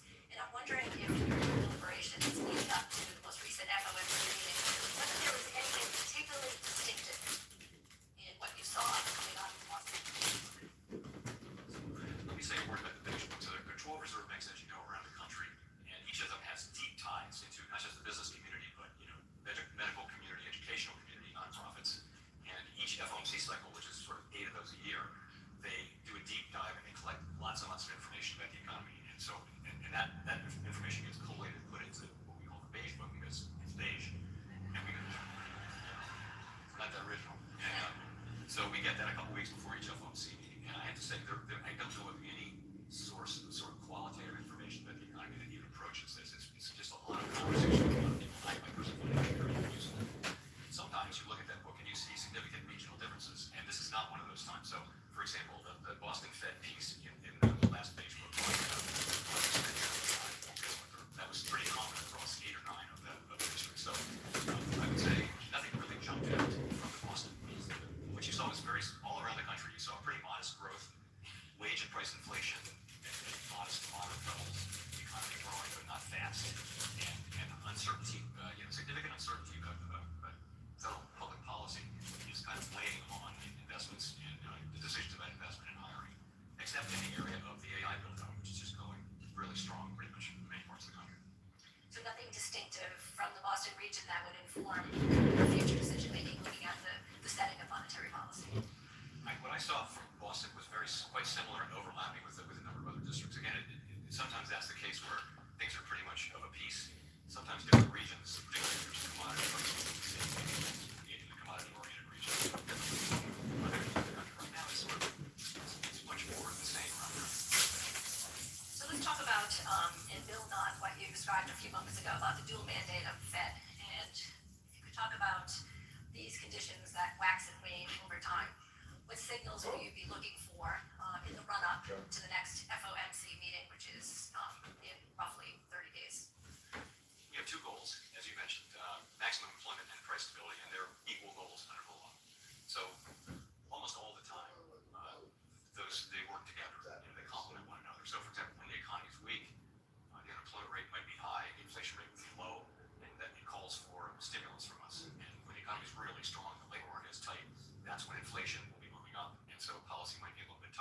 That's almost always the case. Right now is the quite unusual case where risks to, as I mentioned in my remarks, risks to employment are to the downside and to inflation to the upside. And we only have one tool, which is monetary policy, really interest rates. And really it's calling for different answers. So for a long time, we have a document called the Statement on Longer Run Goals and Monetary Policy Strategy. We call it the consensus statement at the same time. That says for a long time it said that when the two goals are in tension, we'll look at how far each one is from its goal and the time that it's expected to take to get back to the goal. And so we balance the two goals. So what we've done all year this year is we've had policy where policy rate has been tight because inflation has been above our target, but the labor market was very solid. Now, over the last really 4 months, really over the summer, the labor market has softened. Payroll jobs have dropped a lot. So we can't really say that anymore. And I think what that Compared to the county congressman, stands up really gun by as on motto. inflation really needs to moderate. To defeat Durham, the Hood, and Illinois 16. Quick link below doing $100 help Trump and more ads and districts seem to defeat super diet type So we spirit look at the data Hood. very carefully, labor market data, growth data, inflation data, all the vast quantities of data that we get, and asking ourselves, is our policy in the right place? If not, we move it there. Some may wonder about the frothiness of the markets reaching record heights and also record valuations. How does the Fed think about that in the equation? Financial markets. So we monitor financial markets very carefully. Our policy works through financial conditions. So that's credit spreads and interest rate levels and equity prices in the aggregate that can affect spending, for example. We look at all of that, but really our focus is on our two goals, and that's maximum employment and price stability. And when we see one of them weakening, we're going to respond appropriately with our tools. And in this case, that meant reducing the federal funds rate by 25 basis points, and we'll see what the future brings. But that's what we do. We look carefully at financial conditions, more from a perspective though of financial stability. So we see that the banks are well capitalized. Actually, in the aggregate, households are in good shape financially. I know people at the bottom end of the income spectrum are under pressure. No question about that. But it's not a time of elevated financial stability risks. So the federal funds rate really governs consumer credit, but not so as it pertains to mortgage rates, correct? That's right. And how Fly away. the consumer is going Fly to away. see any difference in the intervening months relative to an easing of interest rates and the ability and maybe even more confidence to spend? So we don't set mortgage rates, but when we change the federal funds rate, it will affect the mortgage rates and also all other consumer borrowing rates. Really, all interest rates that are on a floating basis will move a little bit or even a lot if they're short term, based on our moves. So the people will feel that over time. Also, it's not just these days. The market is pricing in the next 6 months what's going to happen to rates. So this is something that wasn't really the case 50 years ago. Now markets listen to us and follow, and they make an estimation of where they think rates are going, and so they'll price things in. And so longer term rates will move because of what the market expects. Market participants expect us to do. So you'll begin to see, and you're already seeing changes in rates long before we make the decision. It can often be already priced in. Is it fair to say that the Fed and the markets really have a higher tolerance for risk today, more so than perhaps before the pandemic? I think if you look at some prices, then they're elevated relative to historical levels. There were times before the pandemic when you had it happens periodically. Equity prices will move up and down, and we do monitor that. But we're not targeting any level of prices for particular financial assets. We don't have a view that we know what the right price of any particular financial asset is. We do look at overall financial conditions, and we ask ourselves whether our policies are affecting financial conditions in a way that is what we're trying to achieve. But you're right. By many measures, for example, equity prices are fairly highly valued. Let's segue to the topic of AI and largely AI stocks and periphery stocks really driving the markets in many ways. Let's talk a little bit about the great unknown of AI. And if we think about various ages, our industrial ages, whether it be steam to electricity to the information age and now to the age of AI, would you consider this to be the most disruptive force ever in modern American history? I think it's way too early to say that. I wouldn't go that far. I would say clearly generative AI has all the earmarks of emerging technology that could be very important in our economy and in our society. But it's very early to be making that kind of bold statement. So what we're seeing is companies and institutions like the Fed for that matter, are starting to experiment with how this new set of tools can be used in their operations. It's very early days.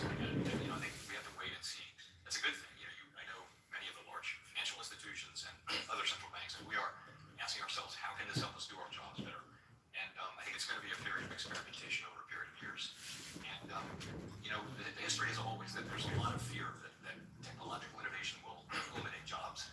But it's tended to happen in history over time is it just raises productivity and creates new jobs to replace the old jobs. And that happens. And sometimes it can take a long time, but ultimately that has been a pattern for the last couple of hundred years.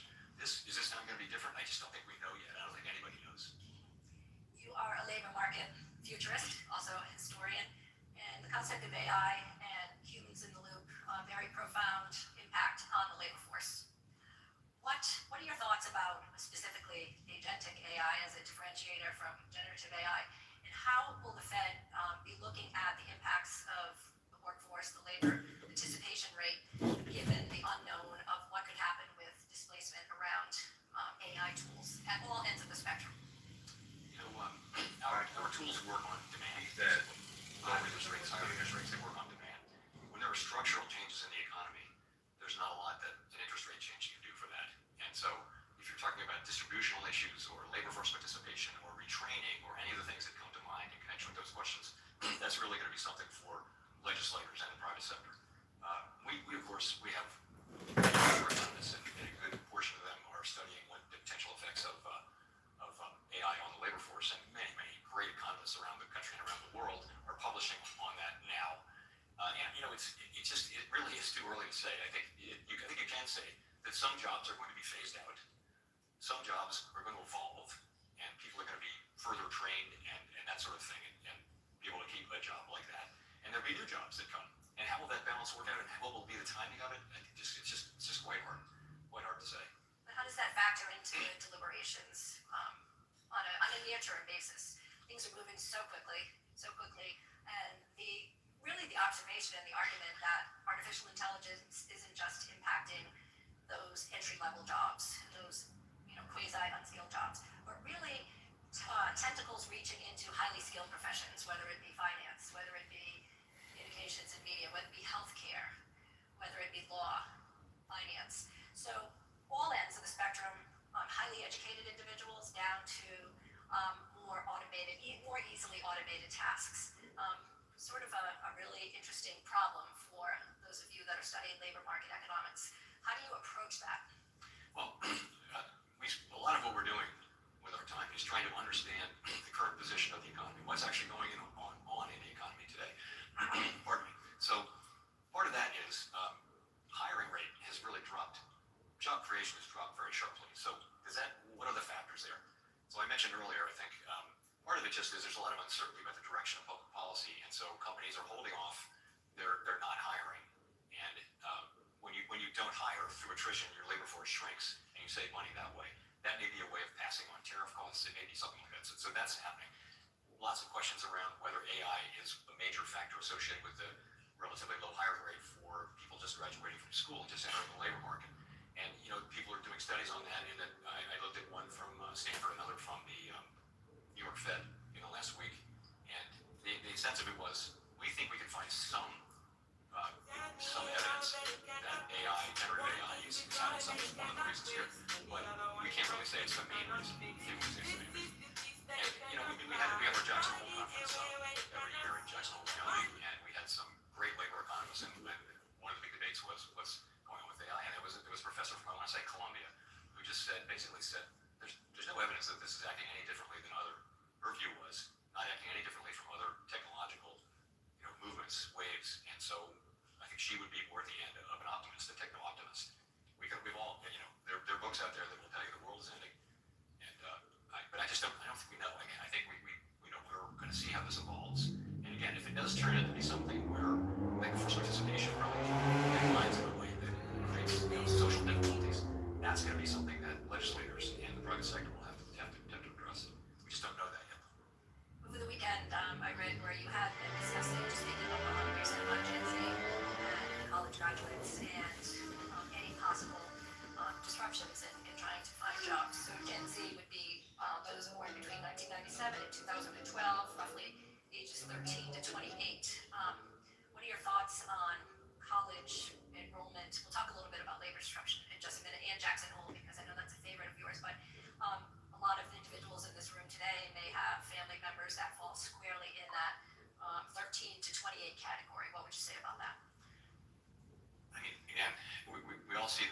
it's just gotten tough for people just having a labor force to be hired. But you remember, the overall national aggregate hiring rate is at very, very low level.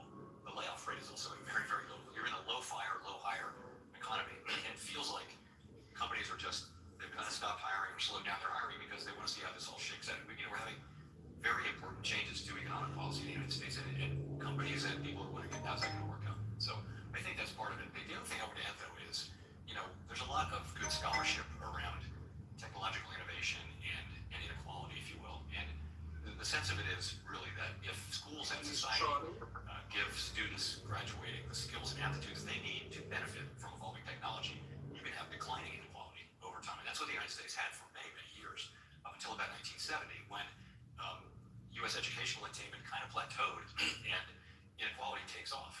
So it's really down to having the skills. So kids who come out of school today with technological skills and can work with this new technology, they're probably Hear going to the be son fine. of a They're gonna be great. puppet. If you don't have those skills, though, you're increasingly left with less attractive employment options. So in a way, it's an educational issue. Our society is our education system, and you spoke about inequality, particularly the digital divide, and thinking about where the United States really has paced among countries throughout the world.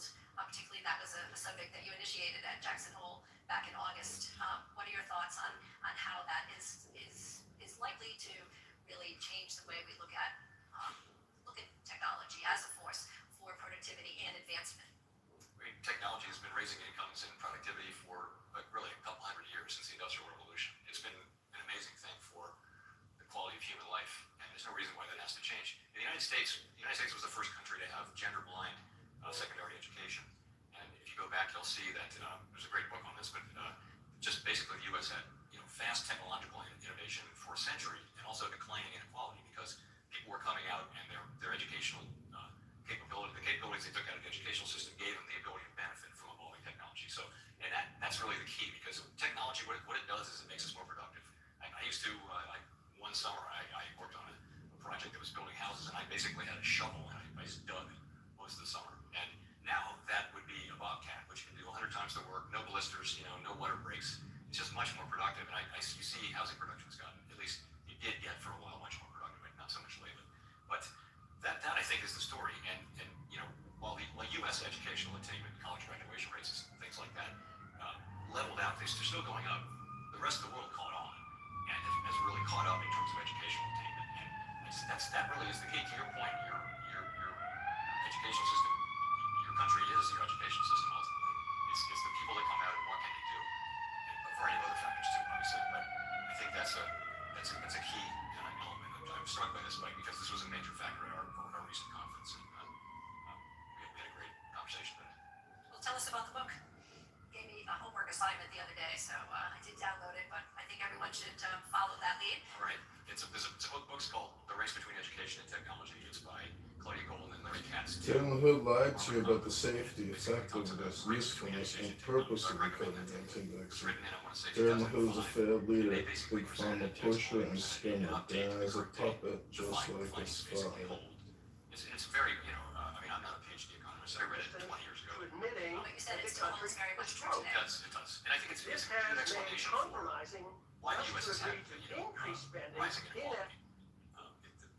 This is their thesis, and I think they call it skill bias technical change. So you need skills to benefit, but if you have those skills, then technology makes you more productive, and that's what we need. Incomes can only rise if productivity is increasing. We're sort of working as many hours as we can work now, so it really is down to how much output can you have in an hour, and that's productivity. So I would recommend that. I'm not getting any royalties for that, but by the way, Claudia Golden won the Nobel Prize for her work about 2 years ago, so I'm not the only one who thinks it's good work. Chair Powell, let's move on to tariffs. This is an issue that confronts the business people here with us today. You addressed it very briefly in your opening remarks. You indicated that you believe that the cost of the tariff movement is in fact more transitory than embedded in supply chain. So I think we would appreciate hearing more about how the Fed thinks about evolving tariff policy. So we're now collecting a good bit of revenue. The government's federal government collecting a good chunk of revenue, $300 or $400 billion a year pace. The question is who's paying that, and the candidates for paying those tariffs would be the exporter, the foreign exporter, or or someone on our shores. It could be a company or a retailer or someone who's using the imported product to manufacture something, or the end consumer. And so so far, and it's incredibly early days, it doesn't look like the overseas exporters are carrying the bulk of it. It looks like it's that middle group. It's retailers and it's importers, and they're not passing along to consumers that much of the cost. So the actual effects on inflation have been quite modest so far. It's really not. It's a small amount, but I mean, for example, I mentioned that core PCE inflation is 2.9%.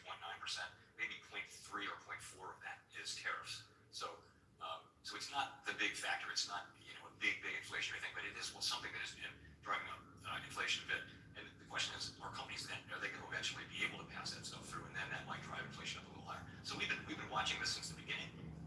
Half our mandate is inflation, and I would say that the pass through to consumers has been later and less than we expected. How much of that will continue, I don't know. But the responsible thing from our standpoint was to watch and wait, because it's our job to make sure we don't make a mistake on inflation. Well, that was my question. Do you imagine that is going to change, where the cost of tariffs will be more deeply embedded and passed on to the consumer? What do you foresee as our forecast, and I think almost all the forecasts are for there to be a one-time pass-through, which will go through the end of this year, well into next year, and then by the end of next year, the one-time increase from tariffs will be done, and you'll be back to the non-tariff related inflation, which should be much closer to our 2% goal. That's almost everyone's base case. It's actually our job to make sure that that's the outcome, though. So we can't be in a situation where we're just going to assume that. We can't leave that part of the goal unguarded. And so that's why we've been careful about cutting. We didn't want to cut too early. I mentioned in my remarks, we cut too early, we may find out in a year that inflation actually wasn't under control and it's back up to 3.5% or 4%. No one thinks this is the base case, but that's the risk of cutting too early or too much. Of course, the risk of cutting too late, as I mentioned, is that we unnecessarily, the labor market is unnecessarily. There's no risk-free path, and it's a very difficult policy environment when your two goals are telling you two different things. You've got to make a compromise, and we really haven't been in that situation for many years. It does happen, but it's happened now, and we'll manage our way through it. But we sort of have to look at both of them as equal. We can't just say we're going to do this one and not that one, unless this one is clearly a greater risk. And now they're coming into closer balance, I would say. We do see meaningful weakness in the labor market now, very low job creation. The unemployment rate's still low, though, and the quits rate is low. And a lot of things suggest that the labor market has reached a kind of unusual stability of much lower demand and much lower supply for workers. It's a really unusual kind of a balance, if you want to call it that. But nonetheless, we think it's downside risk. Well, if you could elaborate, what are some of the factors that are leading to depressed demand for labor? So depressed demand for labor, based on surveys and talking to people who are doing hiring, a big chunk of it is that they're just unsure about what to do. Businesses, and I'd love to talk to people after this. Businesses don't want to do a lot of hiring. They may be postponing major capex, major initiatives, major acquisitions, and maybe they'll replace workers who retire, but they're not looking to grow. This isn't every company and every part of every company in the world. It's just an effect kind of at the margin. That's got to be part of it. I think that's the demand side. The supply side, of course, has a lot to do with immigration policy. So immigration was at a very high level for 2 or 3 years before this year, and now immigration has really gone close to zero, and immigration is not really contributing to the labor force growth now, whereas it's been most of what the labor force growth was. And now, so at the same time, you've got declining demand and also declining supply of workers, of new workers. One of your passions is demystifying the Fed. You enjoy speaking about it, and those that are Fed watchers are wondering, will there in fact... Damn, my shit crashed. Couldn't take it. Well, maybe it's a good time to end all this. This is Candidate John. Go to johnforcongress.com. Thanks for being here.